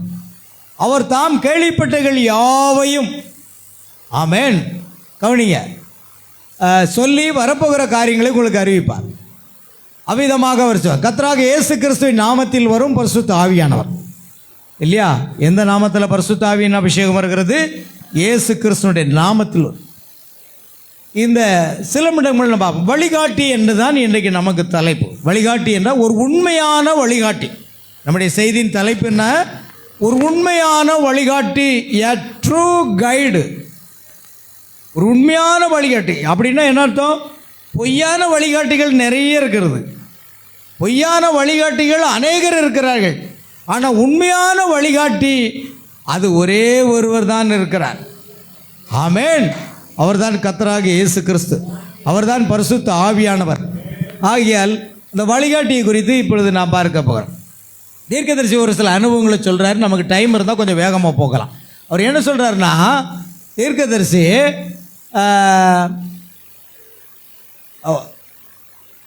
உங்கள் கவனத்தை இங்கே செலுத்துங்கள், வார்த்தையின் பேரில் செலுத்த வேண்டும். உங்களுக்கு சுற்றி காட்ட வழிகாட்டி ஒருவர் தேவை. காடுகளில் எனக்கு அனுபவம் இருக்கிறது. அதே போல் உங்களுக்கு சுற்றி காட்டுவதற்கு யார் தேவை? வழிகாட்டி. நீங்கள் எந்த ஊருக்கு அல்லது சுற்றுலா ஸ்தலங்களுக்கு போவீர்களானால் அங்கே வழிகாட்டிகள் இருப்பார்கள். அந்த வழிகாட்டிகளுக்கு எல்லாம் தெரியும். அந்த சுற்றுலா ஸ்தலங்களில் என்ன இருக்கிறது, எது சிறப்பானவை என்பதெல்லாம் தெரிந்து ஒரு வழிகாட்டியை நீங்கள் அழைத்து கொண்டு செல்வீர்களானால் அதை சரியான பாதையில் கொண்டு சென்று எல்லாவற்றையும் காண்பித்து உங்களை கொண்டு விடுவார். அதற்கு ஏதோ ஒரு ஃபீஸ் வாங்குவார், அவ்வளோதான். ஆகையால் எல்லா இடங்களிலும் யார் இருக்கிறா? வழிகாட்டிகள். ஆகிய காடுகளில் சிலவை சுற்றி பார்க்க வேண்டுமானால் அந்த காடுகளை பற்றி நன்றாக தெரிந்த வழிகாட்டி அங்கே இருப்பாராம். தீர்க்கதரிசியுடைய அனுபவத்தை அவர் சொல்கிறார். உங்களுக்கு சுற்றி காட்ட வழிகாட்டி ஒருவர் தேவை. நீங்கள் எங்கு செல்கின்றீர்கள் என்று அறியாது இருந்தால் உங்களுக்கு ஒரு வழிகாட்டி நிச்சயம் அவசியம். எனக்கு உலகம் முழுவதிலும் வேட்டையாடின அனுபவம் உள்ள காரணத்தினால் வழிகாட்டிகளை சந்திக்க தருணம் கிடைத்தது. கொலராடோவில் நான் ஒரு வழிகாட்டி, ஏனெனில் கொலராடோ முழுவதும் எனக்கு நன்றாக தெரியும். எனவே கொலராடோவில் என்னை வழிகாட்ட முடியும். நேரம் மேலே கொண்டு போய் ஒரு வழிகாட்டிக்கு வழி நன்றாக தெரிந்திருக்க வேண்டும். அவன் எங்கு செல்கின்றான் என்றும் என்ன செய்கிறான் என்றும் உங்களை வழியில் எவ்விதம் பாதுகாக்க வேண்டும் என்றும் அவன் நன்கு அறிந்திருக்க வேண்டும். ஒரு வழிகாட்டி அவன் எங்கே போகிறான், ஜனங்களை எங்கே கொண்டு செல்கிறான், ஜனங்கள் வழியில் எப்படி பாதுகாக்க வேண்டும். பாருங்கள், இது ஊழியக்காரர்களுக்கும் பொருந்தும். இதையெல்லாம் அவன் அறிந்திருக்க வேண்டும். ஆமென். அதை அறிந்தால்தான் அவன் சிறந்த ஒரு வழிகாட்டியாக இருக்க முடியும். ஆகையால் பாருங்கள், ஏனெனில் நீங்கள் வழி தவறாதபடிக்கு அவன் உங்களை கவனமாய் பார்த்து கொள்ள வேண்டும். வழிகாட்டி அரசாங்கத்தால் தேர்ந்தெடுக்கப்பட்டவனாக இருக்கிறான். அதே போல் ஒரு ஊழியக்காரன் தேவனால் தேர்ந்தெடுக்கப்பட்டவனாக இருக்கிறான். பரலோக ராஜ்யத்துக்கு வழிகாட்டக்கூடியவன் தான் யார்? ஒரு ஊழியக்காரர்கள். நீங்கள் காட்டில் செல்ல வேண்டுமானால் வழிகாட்டி இல்லாமல் தனியாக போவது நல்லதல்ல. கனடா போன்ற இடங்களில் நீ தனியாக போகவே முடியாது. வழிகாட்டி காட்டு அதிகாரிகளிடம் கையொப்பமிட்டு உங்களை அழைத்து செல்ல வேண்டும். உங்களுக்கு ஆபத்து ஏதாகிலும் நேரிட்டால் அவன் உத்தரவாதம் உள்ளவனாய் இருப்பான். மேலே தூக்கிடும், ஃபுல்லாக தூக்கிடணும். அவன் உங்களை பாதுகாக்க வேண்டும். நீங்கள் காணாமற் போகாமல் இருக்க அவன் உங்களை கவனிக்க வேண்டும். நீங்கள் எங்காவது சென்று திரும்பி வர உங்களுக்கு வழி தெரியாமல் இருக்கக்கூடாது என்பதற்காக அவன் உங்கள் மேல் கவனம் செலுத்த வேண்டும்.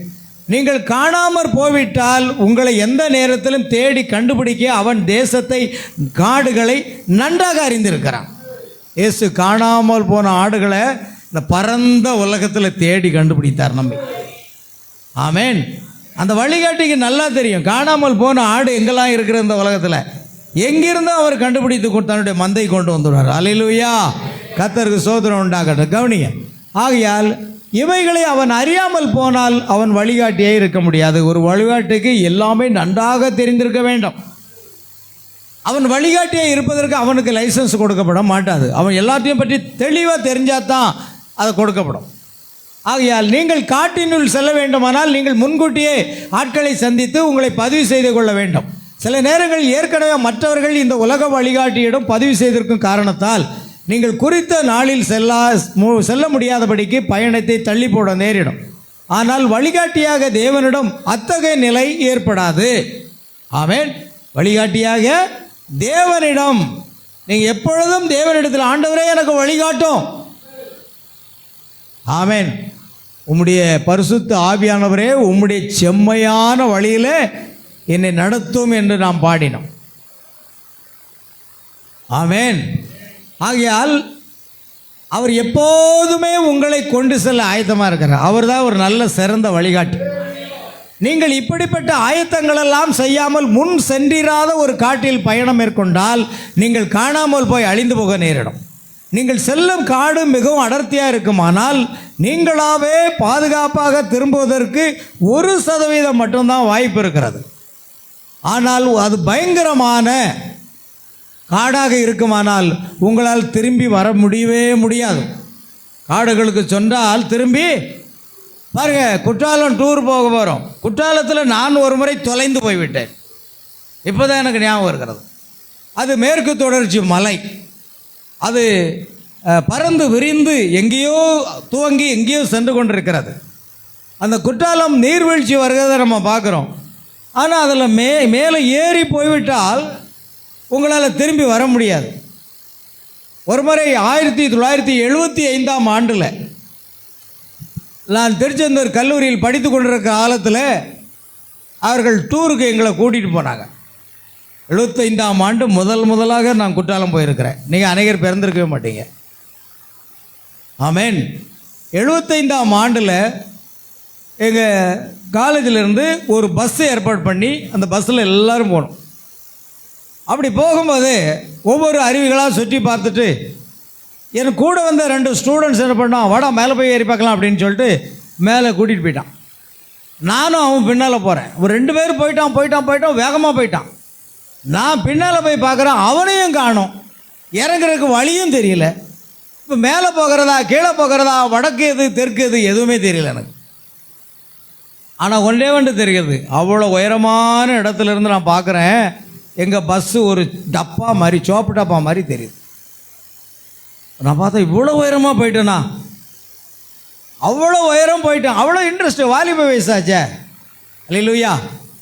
அவ்வளோ வேகமாக போயிட்டான். அவன் 2 பேரும் எங்கே போனானே தெரில. நான் கூப்பிட்டு பார்க்குறேன், சத்தமும் இல்லை, ஒன்றும் இல்லை. கடைசியில் அங்கே பார்த்தா எங்கள் பஸ்ஸு நிற்கிறது தெரியுது, ஒரு சில உருவம் மட்டும் தெரியுது. அங்கெல்லாம் எல்லோரும் நிற்கிறாங்க. என்ன நடக்கணே எனக்கு தெரியல. கடைசியில் அவன் 2 பேர் வேறொரு வழியில் இறங்கி பஸ்ஸுக்கு வந்துட்டான். எனக்கு வழி தெரியாமல், எப்படி இறங்குறதுனே தெரியாமல் நான் கஷ்டப்பட்டு வந்தேன். கடைசியில் நான் எப்படியோ தப்பி தவறி இறங்கி வந்தேன். எல்லாரும் என்ன தேடுறாங்க. ஏன்னா அவங்கெல்லாம் குளிச்சுட்டு ரெடி ஆகிட்டாங்க. அது வரைக்கும் நான் மேலே மாட்டிக்கிட்டு இருந்திருக்கேன். கீழே வந்து பார்த்தா எல்லாரும் எங்கேப்பா போனால் ராஜாவை காணவே இல்லையேன்னு தேடுன்றாங்க. கடைசியில் எப்படியோ காணாமல் போன ஆடு போல் கீழே வந்து சேர்ந்தேன். பாருங்கள், தீர்க்கதரிசி சொல்கிறாரு, காடுகளை பற்றி தெரியலன்னா நீங்கள் வழி தவறி போயிடுவாங்கங்காரு. வழி தவறி நான் போயிருக்கேன் ஐயா. நல்ல வழிகாட்டியாக இயேசு கிறிஸ்துவை பின்பற்றாதனால இந்த உலகத்துக்குள்ளே போய் சிக்கிக்கிட்டோம், பாவத்துக்குள்ளே. வழிகாட்டி இல்லாதனால அங்கே போயிட்டோம். அதே மாதிரி அந்த குற்றால மலையில் வழிகாட்டி இல்லாமல் நான் தனியாக போனதுனால என்னை விட்டுட்டு போயிட்டாருங்க பசங்க. கடைசியில் நான் எப்படியோ கஷ்டப்பட்டு வந்து சேர்ந்தேன். அதுலேருந்து எந்த ஃபால்ஸுக்கு கூட்டிகிட்டு போனாலும் எப்போ ராஜாவை பத்திரமா பார்த்துடுங்கப்பா, அவன் கூட யாராவது இருங்க, கையோடு கூட்டிகிட்டு வாங்கங்க. அப்புறம் பஸ்ஸு ஒரு ஃபால்ஸில் குளிச்சுட்டு அடுத்த ஃபால்ஸில் போய் அடுத்ததுக்கு போகிறக்க யாரும் ராஜா வந்துட்டானாப்பா உட்காந்துருக்கானா, அதுலேருந்து என் மேலே ரொம்ப கண்ணும் கருத்துமாக இருந்தாங்க. அப்புறம் நான் வழி தவறி போகலை. காரணம், எனக்கு வழிகாட்டி அங்கே இருந்தாங்க, என்னை பாதுகாக்கிறவங்க இருந்தாங்க. அல்லேலூயா. ஓ, நம்மை பாதுகாக்கிறவரும் நம்மை வழிநடத்துகிறவரும் இயேசு கிறிஸ்து உங்கள் வாழ்க்கையில் இருந்தால் நீங்கள் வழி தவறி போகவே மாட்டீர்கள். நீங்கள் எப்பொழுதும் பாதுகாப்பாகவே இருப்பீர்கள்.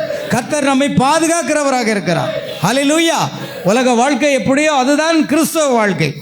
பாருங்கள், அது எனக்கு நினைவுக்கு வருகிற இந்த செய்தியை தியானிக்கும் போது நானும் வழி தப்பி போனோம் தானே என்று. ஆகையால் நீங்கள் திரும்பி வர முடியாமல் அங்கேயே என்ன செய்வீங்க, அழிந்து போவீர்கள். கர்த்தர் கிருபை, அங்கே ஒரு சிங்கம் வந்ததுன்னு வைங்க, ஒரு புலி வந்ததுன்னு என்ன ஆகும்?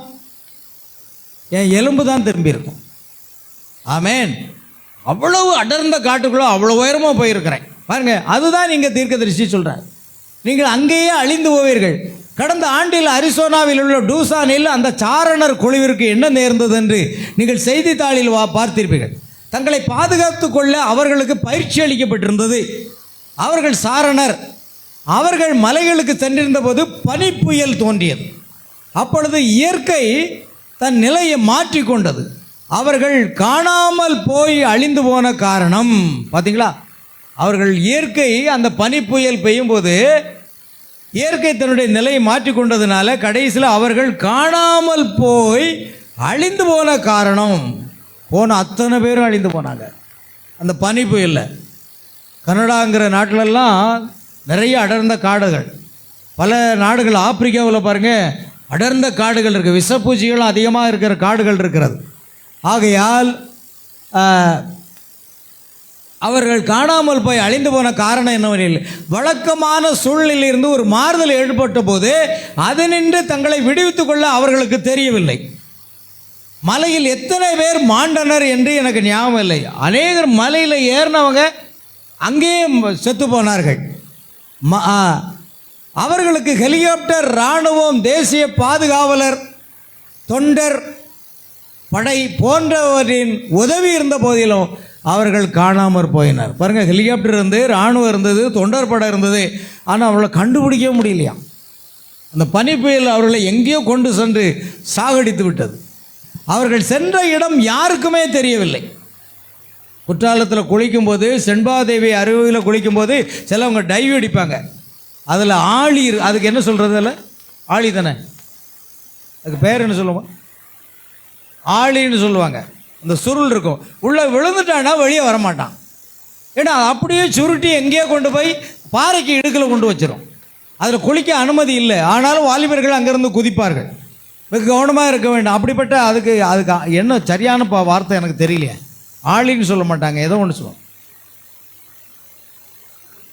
அகழி. அகழி, அகழின்னு சொல்லுவாங்க. அகழி. அதில் விழுந்தாச்சுன்னா அப்படியே அந்த சுழல் இழுத்து அவனை பாறைக்குள்ளே கொண்டு வச்சிடும்.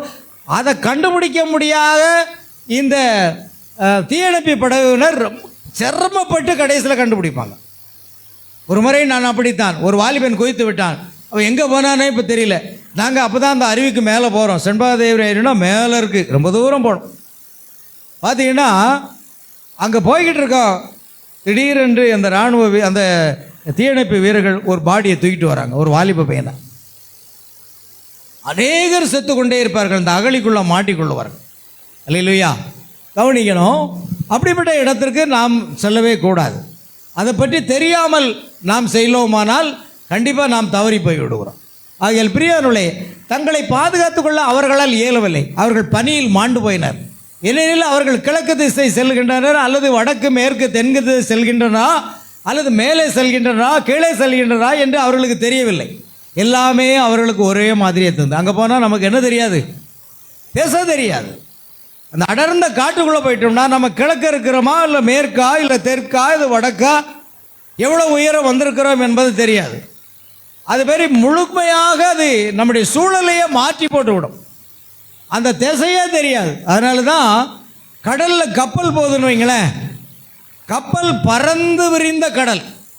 கப்பல் போகும்போது அவர்கள் சரியாக அதை புரிந்து கொண்டு சரியான திசையை நோக்கி கப்பல் சொல்வதற்கு ஏதுவாக இருக்கிறது. என்னது? சுக்கானா.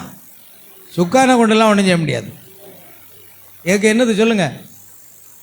திசை கருவி. அது திசை சுக்கான் திருப்புறதுக்கு தான். ஆனால் எங்கே திருப்பணும்? அங்கே ஒரு திசை கருவி வைத்திருப்பார்கள். நீங்கள் திசை கருவி பள்ளிக்கூடத்தில் படிச்சிருக்கீங்க இல்லையா? அந்த காந்த அலையிலே அது தயாரிக்கப்பட்ட அந்த முள் எப்பொழுதும் எந்த துருவத்தில் நிற்கும்?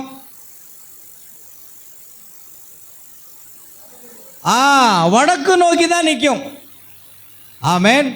அது சரியாக வடக்கு நோக்கி அந்த காந்த கருவியை பார்த்தீங்கன்னா, அந்த கருவி காந்த கருவி சரியாக வடக்கு நோக்கி தன்னுடைய முள்ளை காட்டும்.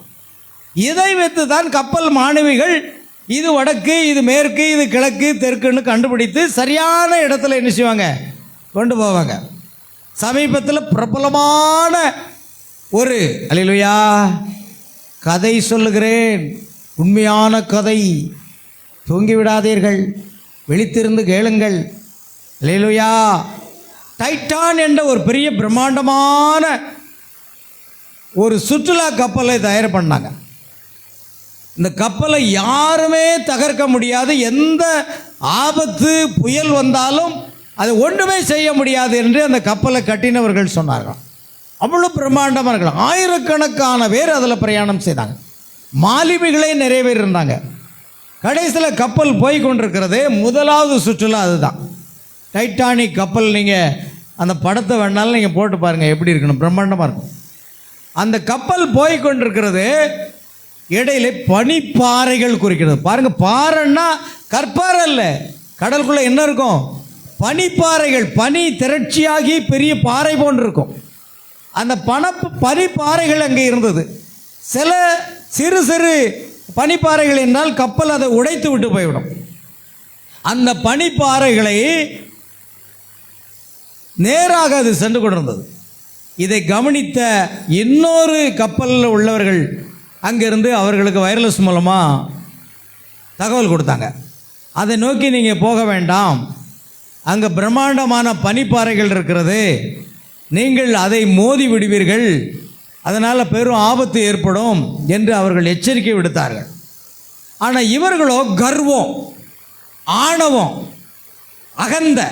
இன்னும் விசுவாசிகளுக்கு இன்றைக்கி என்னெல்லாம் இருக்கும்? இதெல்லாம் இருக்கும்.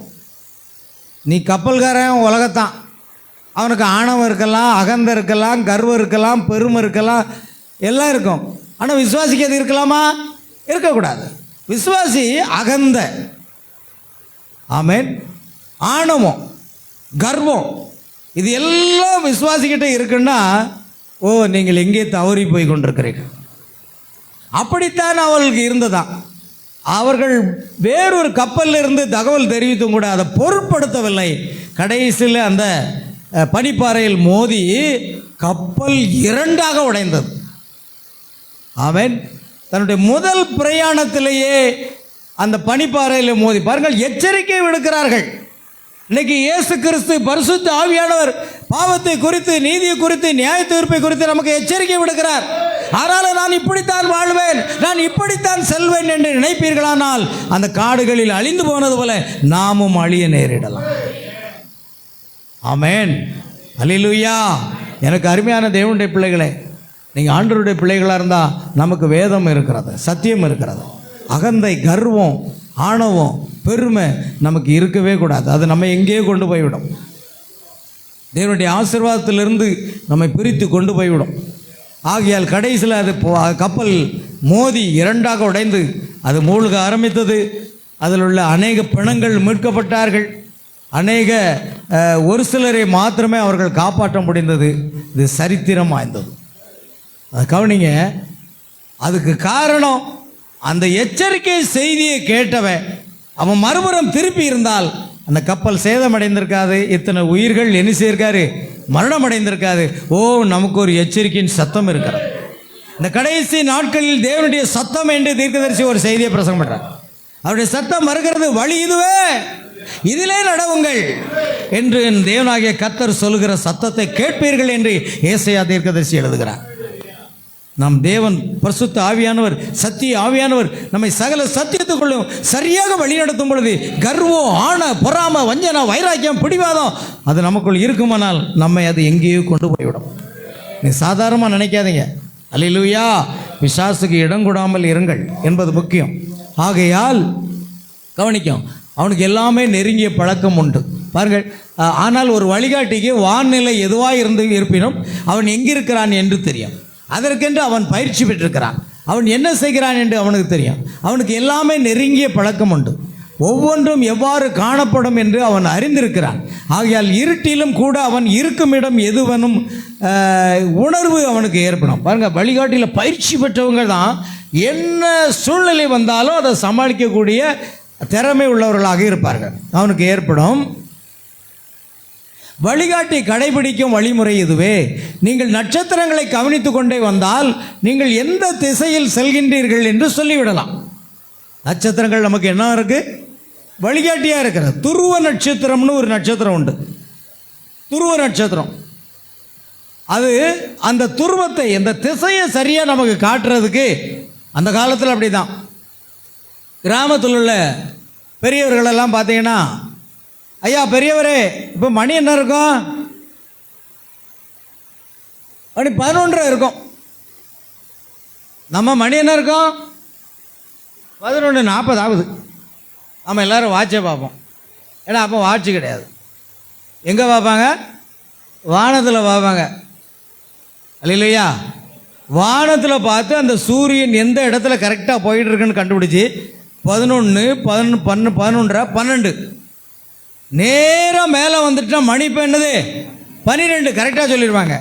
அதே போல் மாலை இப்போ 5 மணி இருக்கும் சொல்லிட்டு போய் நீங்கள் வாட்சை பாருங்கள், கரெக்டாக இருக்கும். துல்லியமாக கண்டுபிடிச்சிருவாங்க பழைய ஆட்கள். அதனால் அந்த காலத்தில் அது ஒரு நாட்காட்டியாகவே இருந்தது. ஆமேன். ஆகையால் நட்சத்திரங்கள் என்பதும் அதை கவனிக்க வேண்டும். அதுதான் வடக்கு நட்சத்திரம், துருவ நட்சத்திரம்னு சொல்லுவாங்க.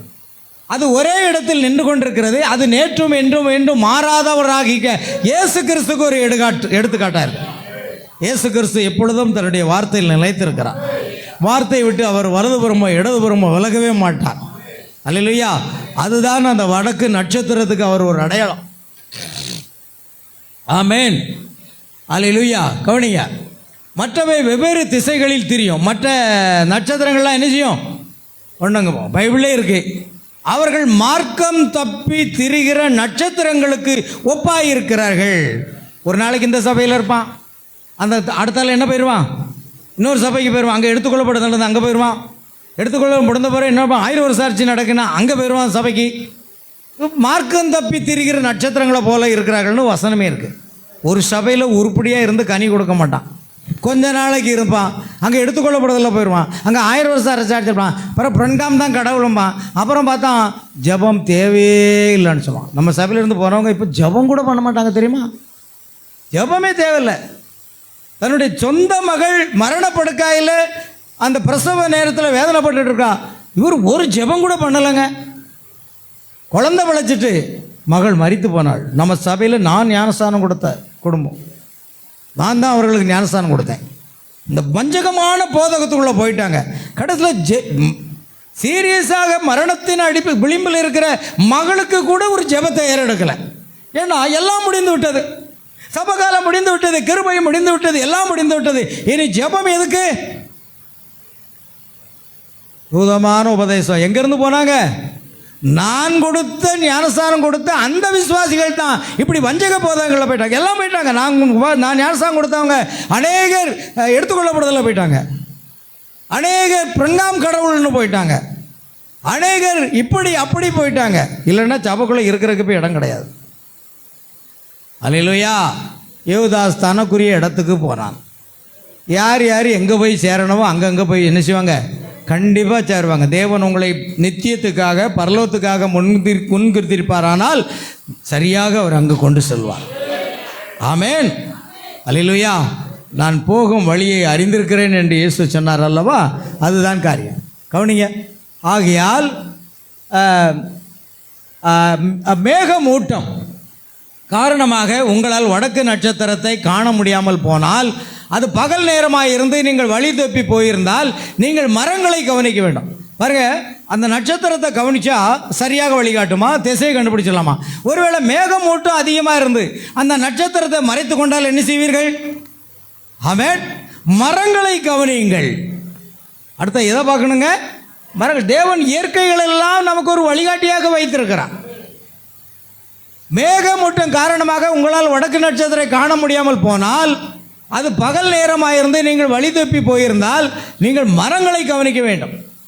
பாசி மரங்களின் வடபாகத்தில் காணப்படும். பாருங்க, இந்த பனி புயல் வரும்போது மரங்களின் எந்த பக்கத்தில் பாசி காணப்படுமா? வடபாகத்தில், இல்லையா? அப்படிதானே? வடபாகத்தில் அந்த மரங்களில் பாசி படர்ந்துருமா.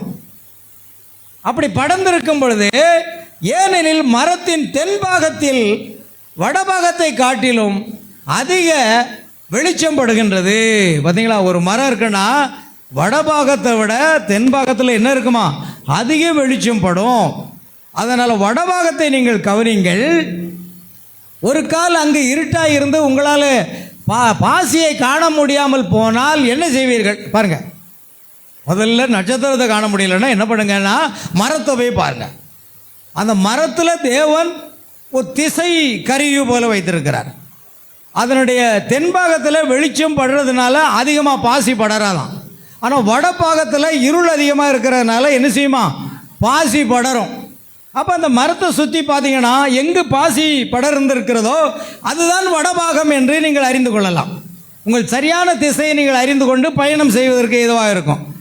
அப்படியும் இல்லாமல் அங்கே ஒரு காரியத்தை சொல்கிறார்.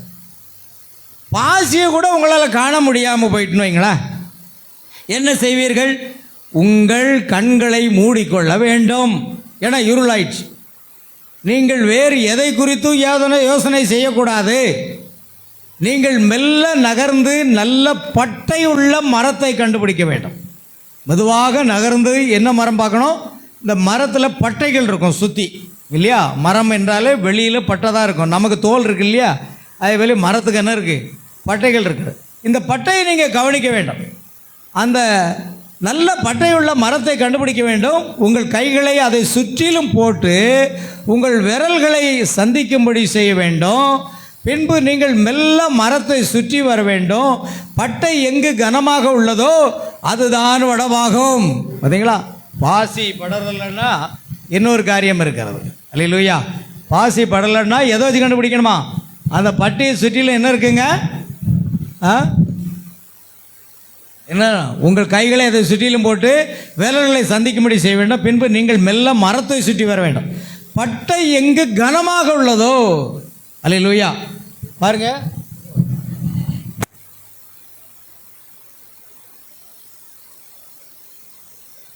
அல்லேலூயா. பட்டை எங்கு கனமாக உள்ளதோ, ஆமென். கவனிக்கணும். பட்டை எங்கு கனமாக உள்ளதோ அதுதான் வடபாகம். இப்போ தேவன் திசைக்கருவி எங்கே வச்சிருக்கிறாரு? மரத்துலேயும் வச்சிருக்கிறாரு. நட்சத்திரத்தில் வச்சிருக்கிறாரு. சூரியனில் வைத்திருக்கிறார். அல்லையா? சூரியன் உதித்து வரும்போது அது கிழமேற்கா அல்லது கிழக்கா, அது வடமேற்கா என்பதை நாம் என்ன செய்ய முடியுங்க? கண்டுபிடிக்க முடியும்.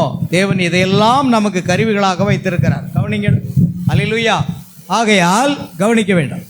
அது வடபாகம் என்பதை கண்டுபிடிக்கலாம். அப்பொழுது நீங்கள் வடதிசை செல்கிறீர்களா அல்லது தென் திசை செல்கிறீர்களா என்று கூறிவிடலாம். இவ்வாறு அநேக முறைகள் உள்ளன. ஒரு வழிகாட்டிக்கு இவ்வழிமுறைகள் அனைத்தும் தெரிய வேண்டும். ஆமென். இது எல்லாம் அவன் அறிந்திருக்க வேண்டியதாக இருக்கிறான். சாதாரண மனிதன் எனக்கு வித்தியாசம் ஒன்றும் தெரியவில்லையே எனலாம். நீங்கள் வழிகாட்டியாக வேண்டுமானால் அதற்காக நீங்கள் என்ன செய்திருக்க வேண்டும்? பயிற்சி பெற்றிருக்க வேண்டும். தீர்க்கதரிசி பிரணாம் சொல்கிறார், ஒரு ஊழியக்காரன் பயிற்சி பெற்றவனாக இருக்க வேண்டும். வேதாகம கல்லூரியில் பயிற்சி பெற்றவன் அல்ல, தேவனிடத்தில் பயிற்சி பெற்றவனாக இருக்கும். இயேசு சொன்னார், ஒருவன் என்னிடத்தில் வந்து என்னிடத்தில் கற்றுக்கொள்ள கடவன் சொன்னார். அவர் பயிற்சி வைக்கிறார். இப்போ நாங்கள் 32 ஆண்டு காலமாக இந்த திருநெல்வேலியில் நாம் ஊழியம் செய்து கொண்டிருக்கிறோம். யாருடைய உதவி, யாருடைய நடத்துதல்? யார் நமக்கு பண உதவி பண்ணுறா? எதுவுமே இல்லை. ஆனால் தேவன் நம்மை பயிற்றுவித்து விசுவாச வாழ்க்கையில், விசுவாச ஊழியத்தில் அவர் கற்றுக் கொடுத்து வருகிறதுனால்தான் இந்த ஊழியம் சரியான பாதையில் சென்று கொண்டிருக்கிறது. தேவனிடத்தில் நீங்கள் கற்றுக்கொள்ள வேண்டும். தேவன் உங்களை பயிற்றுவிக்க வேண்டும். அல்லேலூயா. பயிற்றுவிக்காமல் ஊழியக்காரனுடைய ஸ்தானத்தை எந்த ஒரு நபரை எடுக்க முடியாது. சும்மா பிரணாம் புஸ்தகத்தை படிச்சுட்டு வந்து பிரசங்கம் பண்ணுறதில்ல, அது வேறு காரியம். அது ஒரு வகையில் கல்வி அறிவாகிவிடும். ஆனால் நீங்கள் தேவனால் பயிற்றுவிக்கப்பட வேண்டும். அல்லேலூயா.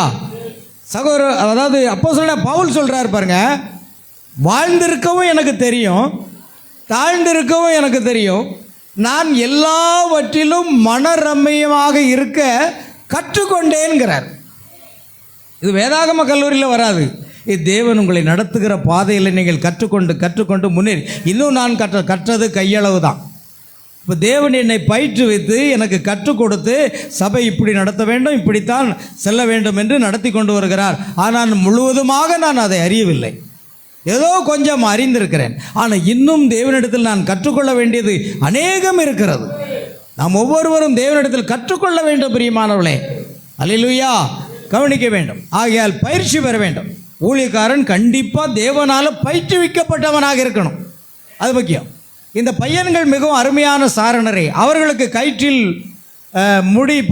முடிச்சு போட தெரிந்திருந்தது. பாறை உடைத்து தீ உண்டாக்க அவர்களுக்கு தெரியும். ஆனால் வழி தப்பின அவர்களுக்கு அதிலிருந்து வெளியே வர தெரியவில்லை. வழிகாட்டி அவர்களுடைய அழைத்து செல்லாததினால் அவர்கள் அனைவரும் அழிந்து போயினர். பார்த்தீங்களா? அவங்களுக்கு பாறையை செய்வாங்க, பாறையை உரசி தீ பற்ற வைப்பாங்க. அதுவும் தெரியும், ஒரு சில காரியங்களே தெரியும். ஆனால் அதில் அந்த வழி தப்பின அவர்களுக்கு அதிலிருந்து வெளிவர முடியலை. வழிகாட்டியை அவர்களுடன் அழைத்து செல்லாதனால் அவர்கள் அனைவருமே காடுகளில் அழிந்து போயினர். ஆமேன்.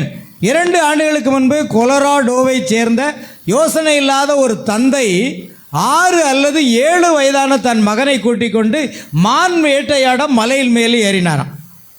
7 வயது நிரம்பின அந்த பையனை கூட்டிக்கிட்டு ஒரு தகப்பனார் மலையில் மான் வேட்டையாடுறதுக்கு போகிறார். அப்படிங்களா? நான் சொல்கிறது கதை, ஸ்டோரி. ப்ளீஸ் லிசன், ப்ளீஸ் அன்டு மீ. அல்லேலூயா. இதர் தேக்கியோ பாயோ பேனோ. ஆமேன். இங்கே பாருங்க, கவனிங்க. நான் ஒரு நல்ல கதை தான் சொல்கிறேன். என்ன சொல்கிறேன்? ஒரு தகப்பனார் என்ன பண்ணிட்டார், 7 வயதான ஒரு மகனை கூட்டிகிட்டு மானை வேட்டையாடுறதுக்காக போகிறார். அப்படி மலையில் ஏறி போகிறாரு. மான் வேட்டையாட மலையின் மேல் ஏறினான். அந்த பையன் மான் வேட்டைக்கு செல்வது அதுவே முதல் தடவை. அவர்கள் உயர மலையின் மேல் சென்றனர். அச்சிறு பையன் தந்தையிடம் எனக்கு களைப்பாய் இருக்கிறது என்றான். இது உண்மையாக நடந்த சம்பவம், இது கதை கிடையாது. தந்தை அவனிடம் என் முதுகில் ஏறிக்கொள், நான் இன்னும் உயர செல்ல வேண்டும், உயரத்தில் தான் மான்கள் உள்ளன என்றான். தகப்பனார் எங்கே போகிறாரு? என் தோளில் ஏறிக்கொண்டா தோளில் தூக்கிட்டு இன்னும் மேலே போகிறாரு. உயரத்தில் தான் மான்கள் இருக்கின்றன. இந்த வேட்டையாட தெரிந்தவருக்கு மான் எங்கே இருக்கும் என்பது கூட தெரியலை. மான் எங்கே இருக்கும் தெரியுமா? சொல்லுங்க பார்க்கலாம். மான் எங்கே இருக்கும்? பூமியில். கங்கை கொண்டானுக்கு போய் பாருங்கள். நீங்கள் பஸ்ஸில் போகும்போதோ பைக்கில் போகும்போதோ அங்கே மான் வாகனத்தில் அடிபட்டு கிடக்கும். ஏன்னா அங்கே தான் மான்குடிய அந்த வனம் இருக்கிறது, காடுகள் இருக்கிறது. அது வாகனத்தில் அடிபடும். ஏன்னா அது இறைய தேட கீழே தான் அலையும். ஏன்னா இவர் மானை தேடி எங்கே போகிறாரு? மலைக்கு போகிறாரு. ஆனால் தீர்க்கதரிசிக்கு மான் வேட்டை எல்லாம் அவருக்கு தெரியும். அதனால் அந்த கதையை அவர் சொல்கிறார். பாருங்கள், அவனுக்கு வேட்டையை பற்றி பாருங்கள். அவர் தெரியும். தந்தை அவரிடம் என் முதுகில் ஏறிக்கொள், நான் இன்னும் உயர செல்ல வேண்டும், உயரத்தில் தான் மான்கள் உள்ளன என்றான். அவனுக்கு வேட்டையை பற்றி ஒன்றுமே தெரியாது. சரிங்களா? தீர்க்கதரிசி சொல்கிறாரு, அவனுக்கு வேட்டையை பற்றி என்ன தெரியல, ஒன்றுமே தெரியாது. காடுகளை குறித்து அறியும் மனிதன் எவனும் மான்கள் உயர இருக்க முடியாது என்று அறிவான். மான்கள் எங்கல்ல, இவர் மான் வேட்டைக்கு மேலே மேலே போயிட்டு இருக்காரு. ஆனால் மான்கள் உயரத்தில் இருக்காது, கீழே தான் இருக்கும். தீர்க்கதரிசி பாருங்கள், அவர் என்ன அடிக்கடி அவர் வேட்டைக்கு போகிறது பழக்கம். சொல்கிறார், மான்கள் உயர இருக்க முடியாது என்று அவர் அறிவான். மான்கள் உயர செல்வதில்லை, வெள்ளாடுகள் தான் உயர தங்கும், மான்கள் அல்ல. வெள்ளாடு என்ன பேரும்? ஏறி ஏறி ஏறி மேலே. நீங்கள் வெள்ளாடு மேய்ச்சிருக்கீங்கன்னா தெரியும். வெள்ளாடு என்ன செய்யும்? அப்படியே ஏறு மேதில் போய் ஒரு பாறையில் போய் நின்றுட்டு மே அப்படின்னு சத்தம் போடும். பாறையில் போய் நிற்கும். ஆனால் மான் அங்கே போகாது. மான் வேட்டையாடுறது கீழே தான் போகும். தீர்க்கதரிசி அதுக்கு நல்லா தெரியும், ஏன்னா அவர் வேட்டையாடி இருக்கார். மான்கள் உயர எடுக்காம வேண்டிய அறிவான், மான்கள் உயர செல்வதில்லை. வெள்ளாடுகள் தான் உயரமாக தங்கும், மான்கள் அல்ல. தீனி உண்ண மான்கள் கீழே தான் இருக்க வேண்டும். மான்களுக்கு உணவு எங்கே இருக்குது? கீழே தான் இருக்கிறது. உண்பதற்கு தீனி கிடைக்கும் இடத்தில் தான் அவை இருக்க வேண்டும். ஆனால் இந்த மனிதனோ அந்த பாறைக்கு சென்றால் பெரிய மான் கிடைக்கும் என்று எண்ணினான். ஆமேன்.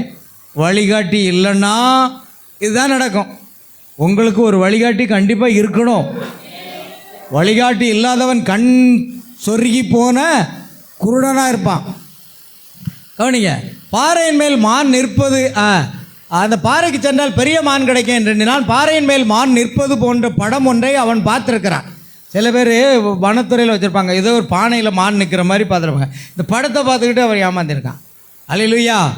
எனவே அங்கு சென்றால் மான் கிடைக்கும் என்று அவன் எண்ணினான். இந்த பத்திரிகைகள் வெளியிடுவதில் கவனம் செலுத்த வேண்டாம். இந்த பத்திரிகையிலும் மான்கள் அங்கே இருக்குது இங்கே இருக்குன்னு படம் போட்டு விடுவான், அதையும் கவனம் செலுத்த வேண்டாம். உங்களுக்கு பைத்தியமே பிடித்து விடும். நீங்கள் எங்கிருக்கீர்கள் என்பதை அறிய வேண்டுமானால் நீங்கள் செய்ய வேண்டிய ஒன்றே ஒன்று, உங்களுடன் வழிகாட்டியை அழைத்து செல்வது. ஆமென். இன்றைக்கு ஒரு பெரிய தவறை நம்ம பண்ணுறோம். எல்லா கார்களிலும் கூகுள் மேப் இருக்கு. கூகுள் மேப்பை போட்டுட்டு எல்லாரும் இன்றைக்கி நினச்சாங்க, இங்கேருந்து சென்னை அப்படின்னு போட்டாச்சுன்னா திருநெல்வேலியிலேருந்து சென்னைக்குள்ளே ரோடெல்லாம் அது காட்டிக்கிட்டே வரும். அதில் ஒரு ஆப்ஷன் இருக்குது, அதில் போகும்போது லெஃப்ட் ரைட் சொல்லிக்கிட்டே வரும். அப்புறம் கிலோமீட்டர் எவ்வளோன்னு காமிக்கும், எல்லாமே அங்கே காண்பித்து கொண்டு வரும். ஆனால் இந்த கூகுள் மேப்பு கிட்டத்தட்ட நமக்கு எவ்வளோ பிரயோஜனமாக இருந்தாலும் சில நேரத்தில் அது ஆபத்தில் கொண்டு விட்டுரும். ஒரு கூகுளை பார்த்துக்கிட்டு ஒருத்தர் கார் ஓட்டிக்கிட்டே போனார். அது தொடர்ந்து சென்று கொண்டிருந்தது. திடீரென்று சகதி நிரம்பின ஒரு இடத்துக்கு கொண்டு விட்டுருச்சு. அதுக்கு அங்கே பாதையே இல்லை. சகதிக்குள்ளே மாட்டிக்கிட்டாங்க, கார் மாட்டிக்கிட்டு. கூகுள் மேப்பை பார்த்தாயா வந்தேன். கடைசியில் எங்கே போயிட்டாரு? தீர்க்கதரிசி அதைத்தான் சொல்கிறாரு. படத்தில் போடுறதோ பத்திரிகையில் போடுறதோ இந்த கூகுள் மேப்பையும் முழுமையாக என்ன செய்யாதீங்க, நம்பாதீங்க. உங்களுக்கு ஒரு வழிகாட்டி தேவையாக இருக்கிறது. யார் வேணும்? வழிகாட்டி தேவை. அதே போன்று தான் பிரியமானவர்களே, இந்த மேப்பை பார்த்துக்கிட்டு கூகுள் மேப்பை பார்த்துக்கிட்டு ஒருத்தர் போனார். கடைசியில் பார்த்தீங்கன்னா ஒரு சிறிய பாலத்தின் வழியாக அது கடலுக்குள்ளே, ஏதோ ஒரு ஆறோ கடலோ அது உள்ளே கொண்டு போகுது. கூகுள் மேப்பு அப்படி தான் காட்டுதுன்னு உள்ளே போனான். காரு கடலுக்குள்ளே அங்கே தண்ணீருக்குள்ளே விழுந்து விட்டு. இப்படி கூகுள் மேப்பு பார்த்து செத்து போனவர்களும் நிறையா உண்டு. ஆனால் இன்றைக்கி எல்லா கார்லேயும் அந்த மேப் இருக்குது. மேப்பு கவனமாக இருக்கணும். நாங்கள் நேற்று பேசி கொண்டிருந்தோம். காரைக்காலிருந்து வந்த சகோதரர்கள் எல்லாம் போன வருஷம் நம்ம பிரதிஷ்டை ஆராதனையை முடிச்சுட்டு ஊட்டிக்கு போனாங்க. ஊட்டிக்கு போகிற இடத்துல கூகுள் மேப்பை போட்டுக்கிட்டே போனவங்க அது கொஞ்சம் அப்படி மாற்றமாகி அது இங்கேருந்து ஊட்டியை பார்த்து போகிறதுக்கு பதிலாக கரூரில் கொண்டு விட்டுடுச்சான். கிட்டத்தட்ட எத்தனையோ கிலோமீட்டரு அவங்க சுற்றி எங்கேயோ கொண்டு விட்டுடுச்சு. அங்கே போய் தான் பார்க்குறாங்க. அப்போ உங்களுக்கு யார் தேவை? கூகுள் மேப்பில் அங்கே இருக்கிற கடையில், ஐயா திருப்பூர் எப்படி போகணும், மேட்டுப்பாளையம் எப்படி போகணும், குன்னூர் எப்படி போகணும், ஊட்டி எப்படி போகணுன்னு கேட்க வேண்டும். நான் கூகுள் மேப் முழுமையாக நம்ப மாட்டேன். கூகுள் மேப்பு போட்டாலும் அங்கங்கே கடைகளில் அங்கங்கே நான் கேட்பேன். ஏன்னா இதை நம்பி நான் எல்லோரும் ஏமாந்துட்டுருக்காங்க. இவங்க ஊட்டிக்கு போகிறதுக்கு மேலே திரும்ப கரூருக்கு போயிட்டாங்க. அவர் சொல்கிறாரு, பிரதர் மேப்பு அப்படி தான் காமிச்சது. மறுபடியும் அங்கே போயிட்டு எத்தனையோ மைல் சுற்றி போன வருஷம் பிரதிஷ்டை ஆராதனை முடிச்சுட்டு அவங்க ஊட்டியில் ஒரு கல்யாணத்துக்கு போகும்போது நடந்த சம்பவம். இப்போ இது என்ன அப்படின்னா, நமக்கு தேவை ஒரு வழிகாட்டி தேவை. அதுவும் நன்றாக அறிந்திருக்கிற ஒரு வழிகாட்டி தேவை. ஆமென். வேதத்தை செய்தியை நன்றாக அறிந்திருக்கிற ஒரு வழிகாட்டி உங்களை சரியாக வழி நடத்துவார். செய்தியே தெரியாது, அனுபவம் இல்லை, ஒன்றும் இல்லை, ஏதோ 10-20 தீர்க்கதரிசி புத்தகத்தை படிச்சுட்டாரு, அவ்வளோதான். இவர் வழிகாட்டியாக மாற முடியாது. அவர்கள் தேவனால பயிற்சி பெறணும். ஆமென். அது ஒரு அனுபவமே இருக்க வேண்டும். கவனிங்க. ஆகையால் எங்கு உங்களுடன் வழிகாட்டியை அழைத்திடணும். அந்த தந்தை இங்கு திடீரென்று மழை பெய்ய தொடங்கினது. அடிக்கடி வரும் திடீர் மலைகளில் ஒன்று இருட்டாகும். இருட்டாகும் வரை அந்த மனிதன் வேட்டையாடினதால் திரும்பி வர அவனுக்கு வழி தெரியவில்லை. பையனையும் கூட கூட்டு போயிட்டார். கடைசியில் அவன் வேகமாக இறங்கி வந்தான். அதே சமயத்தில் காற்றும் மலை உச்சியில் பயங்கரமாக அடிக்க தொடங்கியது. பயங்கரமான மழை, காற்றும் அடிக்க தொடங்கினது. இவ்வாறு நீங்கள் மாட்டிக்கொண்டால் எப்படி உயிர் தப்புவதென்று நீங்கள் அறிந்திருக்க வேண்டும். என் உயிரை காத்துக்கொள்ள நான் மரத்தின் மேலேறி கீழே வழுக்கி கொண்டு வருவதும், மறுபடியும் மரத்தின் மேலேறி கீழே வழுக்கி கொண்டு வருவதும், இப்படியாக மேலும் கீழுமாக நான் சென்றிருக்கிறேன். பாருங்க, தீர்க்கதரிசி காட்டுக்குள்ளே போயிட்டாரு. பனிப்புயல் வருது, பயங்கர மழை பெய்யுதுன்னா என்ன செய்வாராம்? மரத்தில் ஏறுவாராம். அப்புறம் அப்படியே வழுக்கிக்கிட்டு வேறொரு மரத்தில் ஏறுவாராம். அப்புறம் வழுக்கி போவாராம். இப்படியே மரத்தில் ஏறி ஏறி கீழே வந்து சேர்ந்துருவாராம். இதெல்லாம் தெரிஞ்சிருந்தா தான் உயிர் தப்புவதற்குள்ளே வழியும் தெரிஞ்சிருக்கணும். அல்லேலூயா. இல்லை அப்படின்னா அங்கே சாக வேண்டியது அவர் வழியில். தீர்க்கதரிசி அப்படி செய்திருக்கேங்கார்.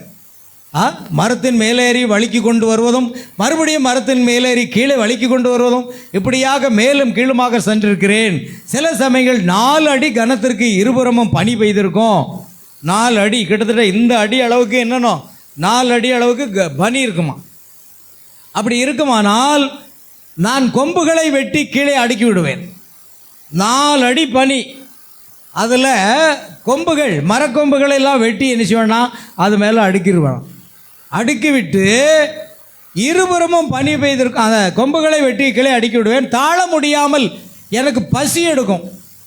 அந்த காட்டில் அவருக்கு பசி எடுக்குமா. ஏன்னா இவருடைய அனுபவத்தை அவர் சொல்கிறார்.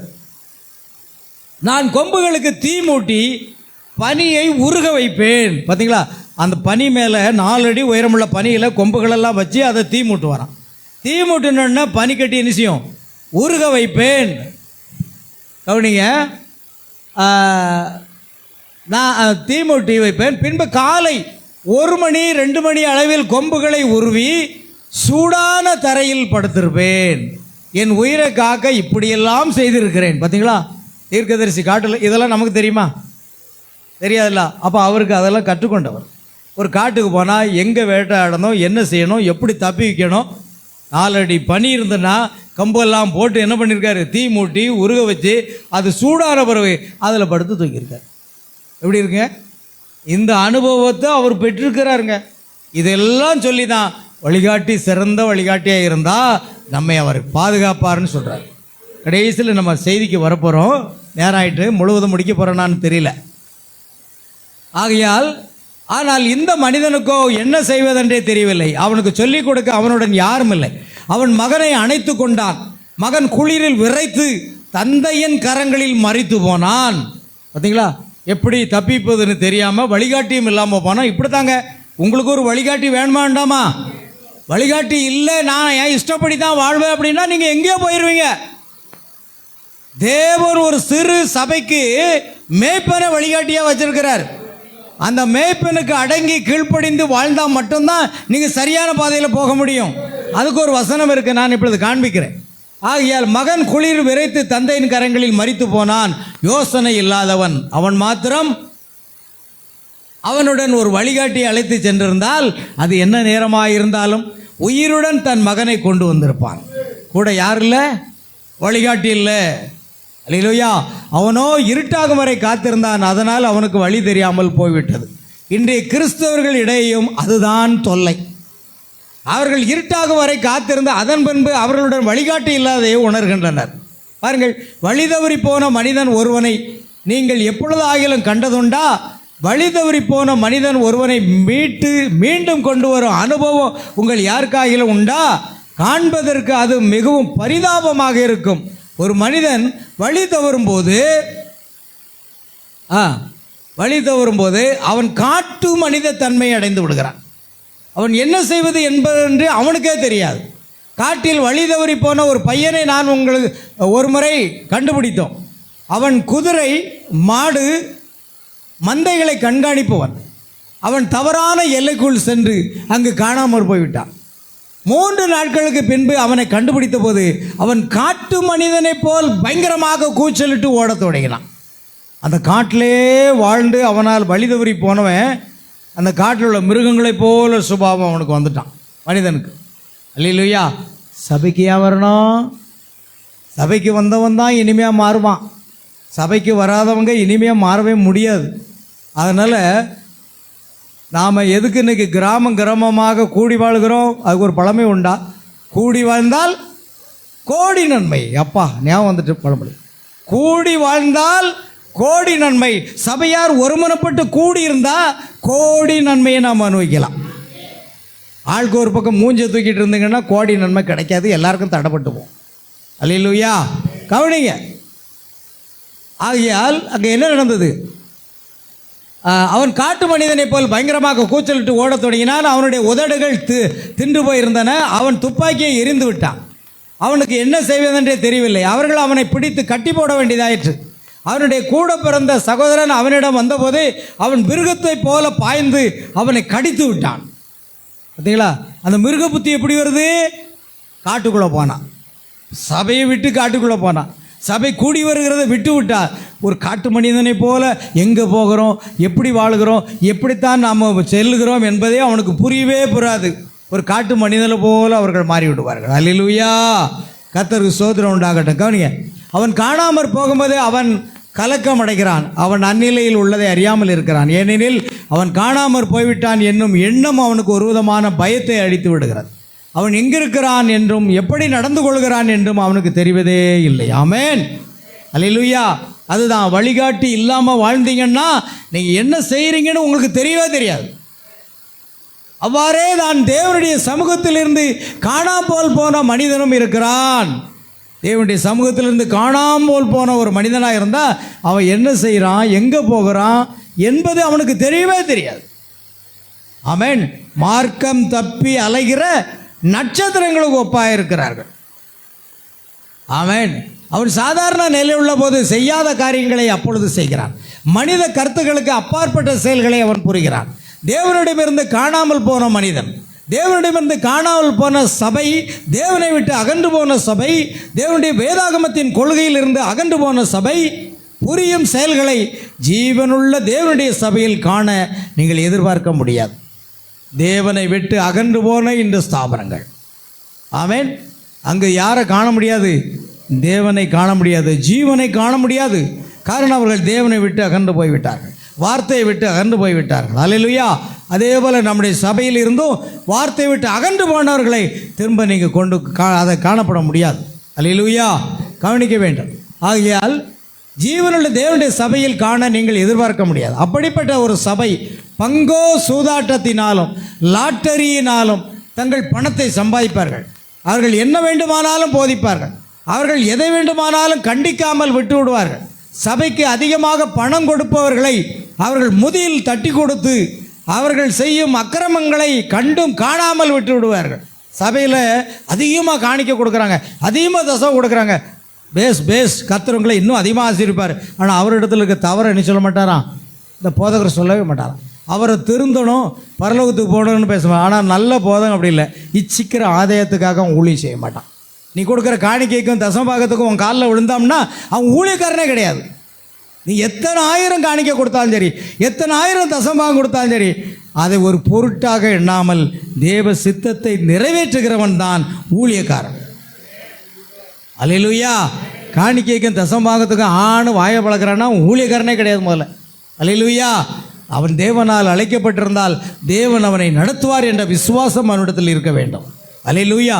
கவனிங்க. ஆகையால் இப்படிப்பட்டவர்கள் அதிக காணிக்கை கொடுக்கிறவர்கள், தசமபாகம் கொடுக்கிறவர்களை என்ன செய்வாங்கன்னா அவர்களோட தவறை கூட சுட்டி காட்ட மாட்டாங்க. ஏன்னா சுட்டி காட்டால் அடுத்தால் தசமபாகம் வராது, அதை காணிக்கை தர மாட்டாங்க. அல்லேலூயா.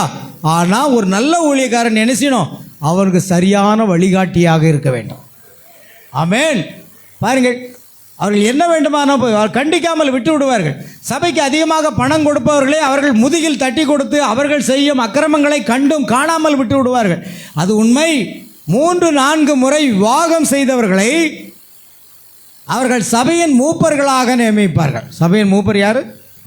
3-4 முறை விவாகம் செய்தாலும் சபைக்கு நிறைய பணம் கொடுக்காங்களே, அதுக்காக அவங்கள யாராக மாற்றிடுவாங்களாம்?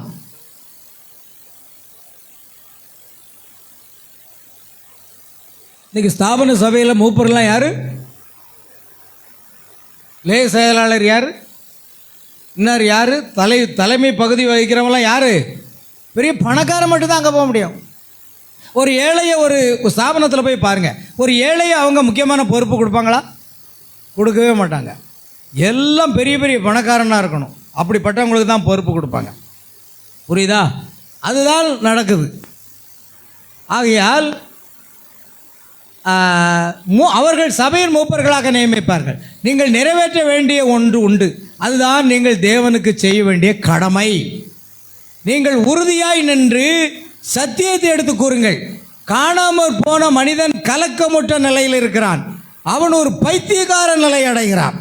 அவனுக்கு சமாதானம் கிடையாது, சந்தோஷம் கிடையாது, ஒன்றும் கிடையாது, ஏனோ தானான்ட்டு உலக பிரகாரமாக போயிடுவான். அவருக்கு ஒரு வழிகாட்டி தேவை. அல்லேலூயா.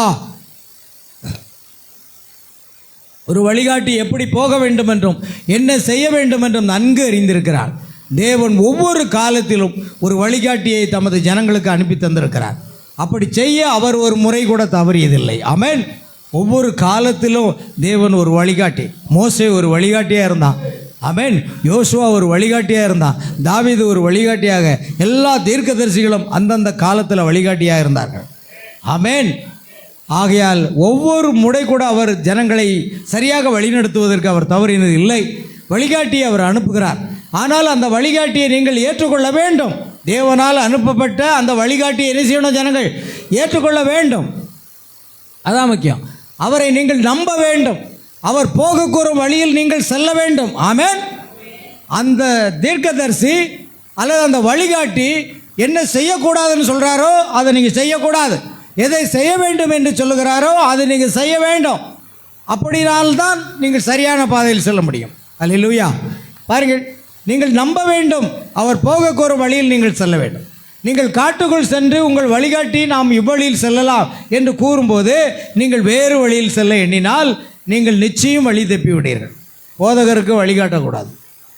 அதாவது வழிகாட்டிக்கு நீங்கள் வழிகாட்டி உங்களை அழைத்து கொண்டு போகிறான் காட்டில், நம்ம இந்த வழியாக போகலாமே, அதை நீ சொல்லக்கூடாது. வழிகாட்டி எங்கே போக சொல்கிறாரோ அங்கே தான் போகணும். ஆமென். ஒரு வழிகாட்டி பயிற்சி பெற்றவனாக இருக்கிறான். அவன் சகலத்தையும் அறிந்தவனாக இருக்கிறான். ஒரு போதகர் வேத வசனங்களை அறிந்தவனாக இருக்க வேண்டும். ஒரு போதகர் தீர்க்கதரிசி செய்தி நன்றாக அறிந்தவனாக இருக்க வேண்டும். ஜனங்களை அவன் சரியாக வழிநடத்துவான். வழிநடத்தும் போது ஏன் இந்த வழியாக போனேன்ன அப்படின்னு நீங்கள் சொன்னீங்கன்னா நீங்கள் வழி தவறி போகிறீங்க. அல்லேலூயா. கவனிக்க வேண்டும். அங்கே நீங்கள் அதை முரட்டாட்டம் பண்ணக்கூடாது. அடுத்தது கவனிங்க. அப்பொழுது நீங்கள் நம்மை வழிநடத்த தேவன் ஒரு வழிகாட்டியை அனுப்பும்போது நாம் வழிகாட்டியை பின்தொடர வேண்டும். நாம் அதை குறித்து என்ன நினைத்தாலும் நமக்கு அது நியாயமாக தென்படாமல் கேலியாக தென்பட்டாலும் நாம் அதை தீர்மானிக்க கூடாது. வழிகாட்டி மாத்திரமே அதை தீர்மானிக்க வேண்டும். இந்த சபையை வழிநடத்துறதுக்கு யார் வச்சுருக்கார்? கர்த்தர் ஒரு மேய்ப்பனை வச்சுருக்கார், ஒரு வழிகாட்டியை வச்சிருக்கிறார். இந்த விசுவாசிகளுக்கு வழிகாட்டியாக தேவன் இங்கு என்னை வைத்திருக்கிறார். ஆகையால் நான் எப்படி வழிகாட்டுகிறானோ அந்த பாதையில் தான் நீங்கள் நடக்க வேண்டும். இல்லை நம்ம இப்படி போனால் என்ன என்று நீங்கள் முரட்டாட்டம் பண்ணக்கூடாது. புரிகிறதா? அல்லேலூயா. அதுதான் தேவன் அனுப்பின ஒரு வழிகாட்டி. ஆகையால் நீங்கள் அதை என்ன செய்யக்கூடாது? நாம் அதை தீர்மானிக்கக்கூடாது. விசுவாசிகள் தீர்மானிக்கக்கூடாது. பாருங்க, தாவீது கர்த்தருடைய ஆலயத்தை கட்டுறதுக்கு வாஞ்சித்தான். அவன் யார் இடத்துல போனான்? அந்த நேரத்தின் வழிகாட்டியாக இருந்த தீர்க்கதரிசியாக நாத்தானுவேல் இடத்துல போனான். அவர் ராஜா தான், அந்த நாட்டுக்கே ராஜா, அந்த ஜனங்களை ஆட்சி செய்கிறவன், அரண்மனையில் வாழ்கிறான். ஆமென். எல்லாமே இருந்தது. ஆனால் தேவனுடைய வழிநடத்தலை அறிவதற்கு அந்த நேரத்தின் வழிகாட்டியாக இருந்த நாத்தான்வேல் தீர்க்கதரிசி இடத்துல போய் கேட்குறான். நான் கேதுரு மர வீட்டில் வாசமாக இருக்கிறேன், ஆனால் என் தேவனோ திரைச்சலைகளின் நடுவாக வாசமாக இருக்கிறாரு, அவருக்கென்று ஒரு ஆலயத்தை கட்ட வேண்டும். அல்லேலூயா. அவருக்கொண்டு ஆலயத்தை கட்ட வேண்டும் என்று சொன்ன பொழுது கர்த்தர் உரைக்கிறதாவது, நீ தேவனுக்கு ஆலயத்தை கட்ட மாட்டாய், உன் கர்ப்ப பிறப்பாகிய உன் குமாரனே கர்த்தருக்கு ஒரு ஆலயத்தை கட்டுவான் என்று தேவன் அந்த வார்த்தை வெளிப்படுத்தி அங்கு தாவீதை வழி நடத்துகிறதை பார்க்கிறோம். அப்படியானால் தேவன் ஒவ்வொரு காலத்திலும் யாரை வைத்திருக்கிறார்? வழிகாட்டியை வைத்திருக்கிறார். இன்றைக்கு பாருங்க, நமக்கு ஒரு வழிகாட்டி உண்டு. இந்த மணி நேரத்துக்காக செய்தியை கொண்டு வந்த தீர்க்கதரிசி பிரணாமை கர்த்தர் அனுப்பியிருக்கிறார். அவர் தான் நமக்கு வழிகாட்டி. அவரை தவிர வேறு வழிகாட்டி நமக்கு தேவையில்லை. சிலவருக்கா டால்டன் புருஸ் செய்தியை கேட்டு பாருங்க, ரிச்சர்ட் கான் செய்தியை கேட்டு பாருங்க, அந்த ரொசாரியா செய்தியை கேட்டு பாருங்க, இந்த வேலூர் தாமஸ் செய்தியை கேட்டு பாருங்க, பாலாசில் லாரி செய்தியை கேட்டு பாருங்க. எனக்கு வேறு வழிகாட்டி கிடையாது, எனக்கு ஒரே ஒரு வழிகாட்டு, அதாவது மணவாட்டிக்கு ஒரே ஒரு வழிகாட்டி தீர்க்கதரிசி வில்லியம் பிரணாம் மாத்திரமே. நீ வேற வழிகாட்டியை தேர்ந்தெடுக்கிற, உனக்கு வழிகாட்டி யாரு? ஆமென். இந்த காலத்துக்கென்று தேவனால் அனுப்பப்பட்ட தீர்க்கதரிசி அந்த செய்தியை விசுவாசித்து பயிற்சி பெற்ற ஒரு சிறு கூட்டமாக இருக்கிறவர்களை இருக்கிற இடத்துல தேவன் மேய்ப்பனாக அங்கே வைத்திருக்கிறார். அந்த மேய்ப்பன் தான் உங்களுக்கு வழிகாட்டி.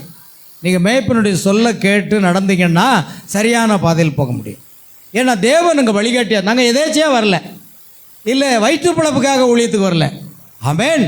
தேவன் எங்களுக்கு தரிசனங்களை கொடுத்து பயிற்றுவித்து 1 வருஷம் 2 வருஷம் இல்லை, கிட்டத்தட்ட எத்தனையோ ஆண்டுகளை தேவன் பயிற்றுவித்து எங்களை கொண்டு வந்திருக்கிறார்.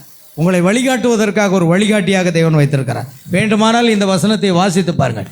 எபிரேயர் 13ஆம் அதிகாரம் 17வது வசனத்தை வாசித்து பாருங்கள். உங்களை நடத்துகிறவர்கள் உங்கள் ஆத்துமாக்களுக்காக உத்தரவாதம் பண்ணுகிறவர்களாய் விழித்திருக்கிறவர்கள் ஆனபடியால் அவர்கள் துக்கத்தோடே அல்ல சந்தோஷத்தோடே அதை செய்யும்படி அவர்களுக்கு கீழ்ப்படிந்து அடங்குங்கள். அவர்கள் துக்கத்தோடே அப்படி செய்தால் அது உங்களுக்கு பிரயோஜனமாய் இருக்க மாட்டாது. பார்த்தீங்களா? உங்களை வழிநடத்தக்கூடிய அந்த வழிகாட்டி, உங்களை வழிநடத்தினவர்கள் உங்கள் ஆத்துமாக்களுக்காக யாருக்கு உத்தரவாதங்க? உங்கள் ஆத்மாவுக்கு உத்தரவாதம். இங்கே வரக்கூடிய விசுவாசிகளுடைய ஆத்மாக்களுக்கு உத்தரவாதம் யாரு?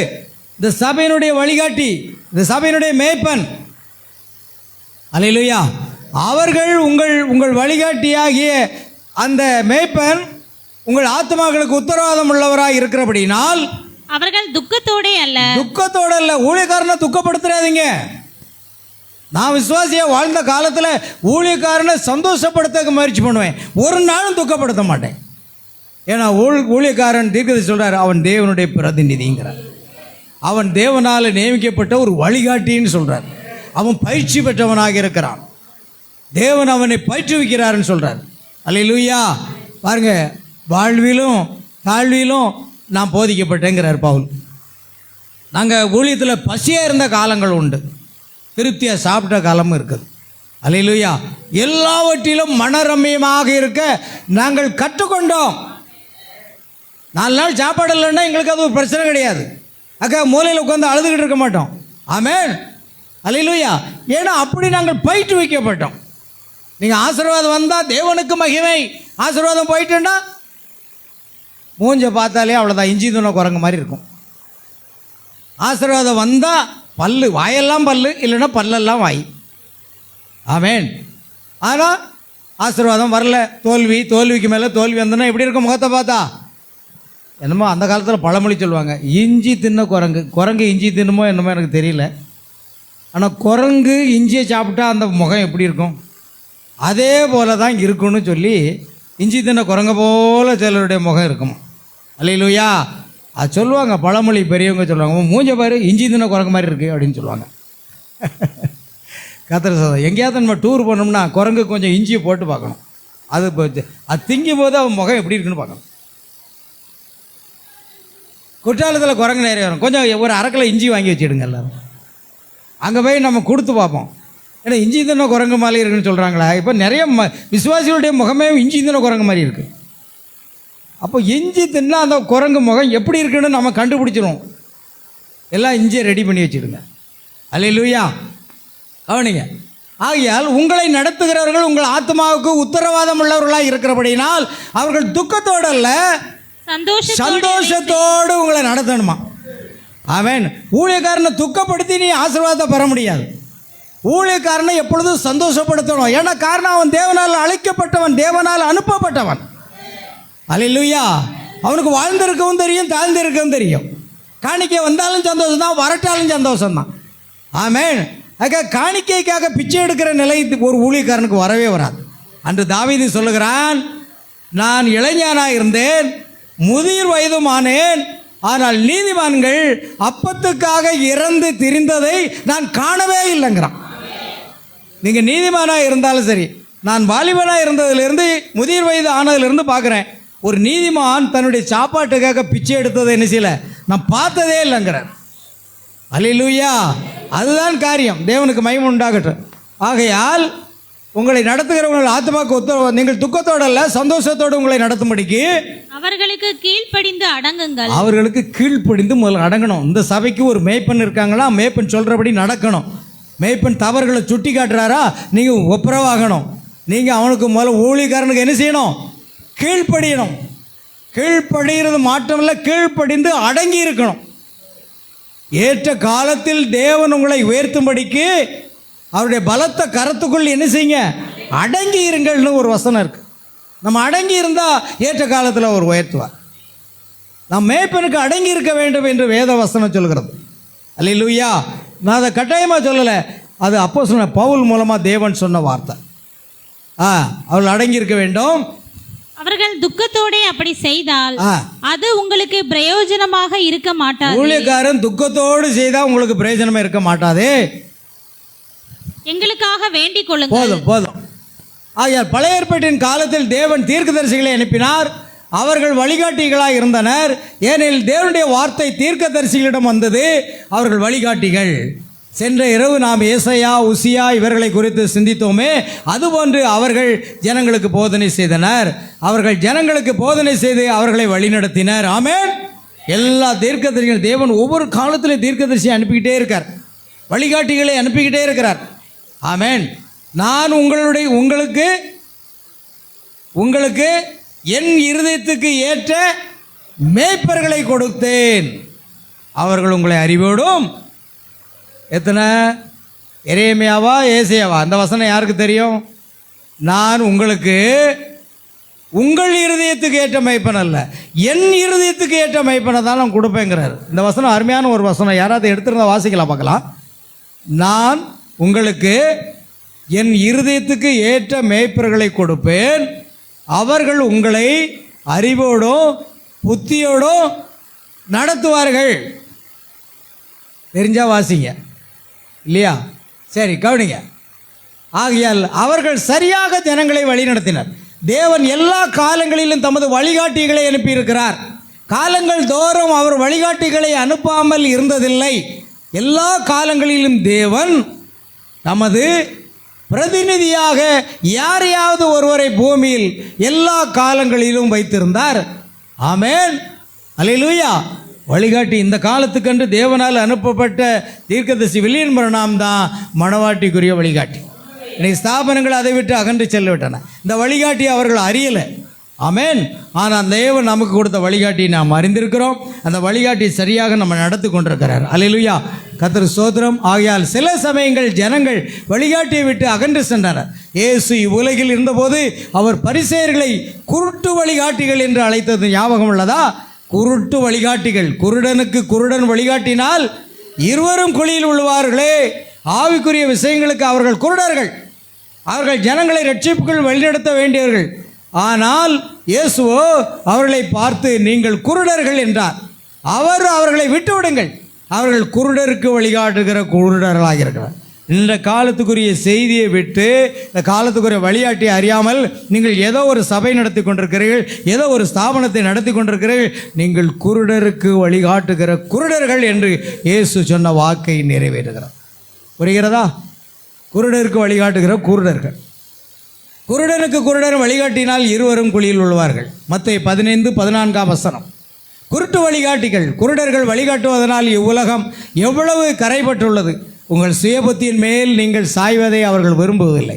உங்கள் சுயபுத்தியின் மேல் அல்லது சிந்தனைகளின் மேல் அல்லது மனிதரின் கருத்துக்களின் மேல் நீங்கள் சார்வதை அவர் விரும்ப மாட்டார்.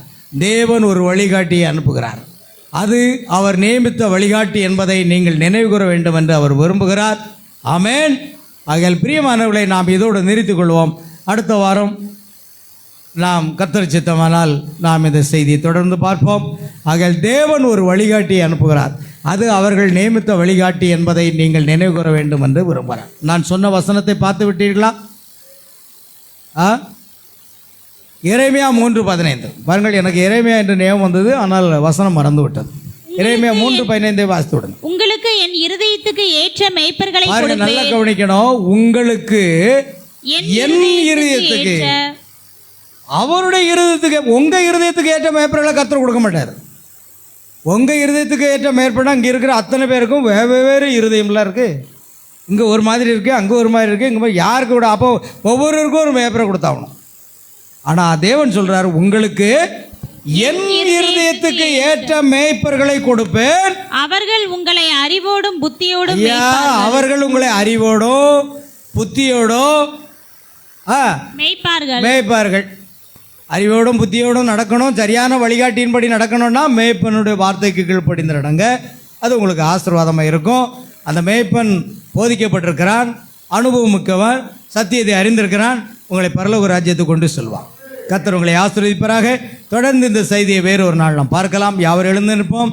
கர்த்தருக்கு மகிமை உண்டாகட்டும். பிரியமானவர்களே, கடைசியாக தேவ சமூகத்தில் நாம் முற்றிலுமாக தாழ்த்தி ஒரு சிறு பாடலை பாடி நாம் ஜெபித்து நிறைவு செய்வோமாக. அல்லேலூயா, ஆமென். எல்லாரும் ஜெபிப்போமா. கர்த்தர் கொடுத்த அந்த வார்த்தைக்காக, தேவன் நமக்கு கொடுத்த அந்த வார்த்தைக்காக அவருக்கு நாம் நன்றி சொல்வோமாக. Praise the Lord Jesus. கர்த்தராக இயேசுவின் நாமத்துக்கு மகிமை உண்டாகட்டும். பிரியமானவர்களே, ஒரு வழிகாட்டி இல்லை என்றால் அவன் தவறான வழியில் செல்வது மாத்திரமல்ல, அவன் தன்னுடைய மரணத்தை அவன் சந்தித்து விட நேரிடும். அதை குறித்து தீர்க்கதரிசி தன்னுடைய அனுபவத்திலிருந்து அநேக காரியங்களை நமக்கு எடுத்து கூறினார். ஆகிய நமக்கு நிச்சயம் ஒரு வழிகாட்டி தேவை.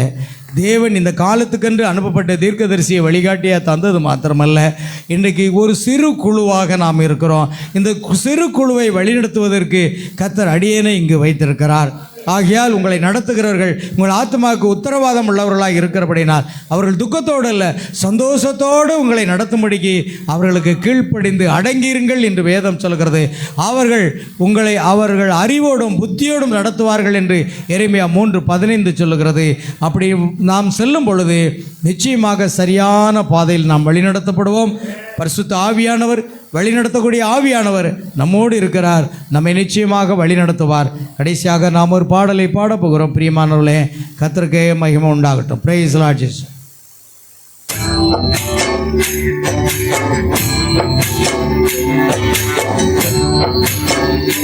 உள்ளத்தின் ஆழத்திலிருந்து இந்த பாடலை பாடுவோம்.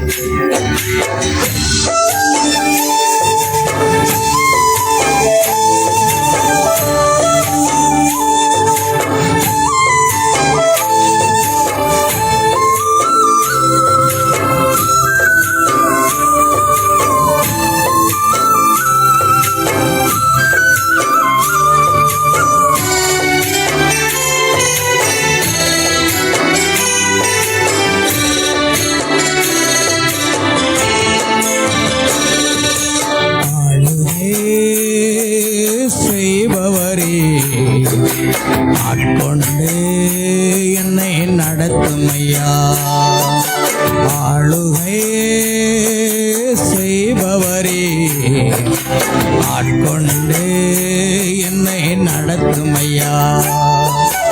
உயவனேன் கரத்தில் களிமண்ணா வணைந்திடுமே உமக்கு பாத்திரமா.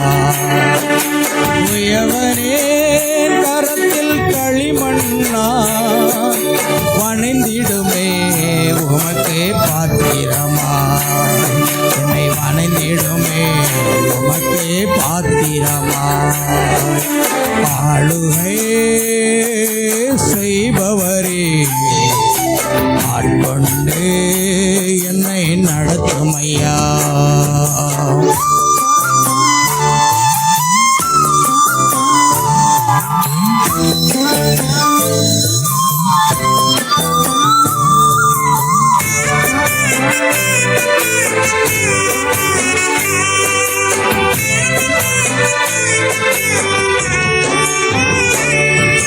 புயல் வீசட்டும் என் வாழ்வில் அலை மோதட்டும், புயல் வீசட்டும் என் வாழ்வில் அலை மோதட்டும். ஓடிடுவேன் உமக்காய் ஓடிடுவேன், சொல்லிடுவேன் உம் நாமம் சொல்லிடுவேன். ஓடிடுவேன் உமக்காய் ஓடிடுவேன், சொல்லிடுவேன் உம் நாமம் சொல்லிடுவேன். ஆளுகை செய்பவரே, ஆட்கொண்டு என்னை நடத்தும் ஐயா.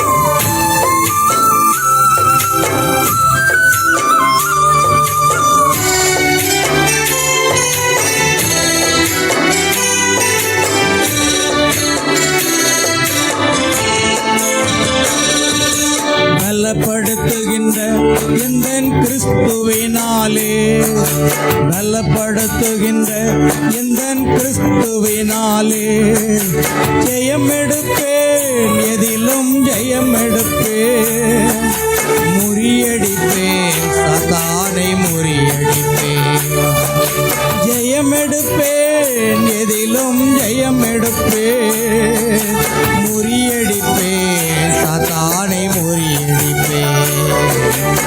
ஆளுகை செய்பவரே, ஆட்கொண்டு என்னை நடத்துமையா. உங்கள் தேவனாகிய கர்த்தருக்கு பயந்து நடப்பீர்களாக, அப்பொழுது அவர் உங்கள் எல்லா சத்துருக்களின் கைக்கும் உங்களை தப்புவிப்பார்.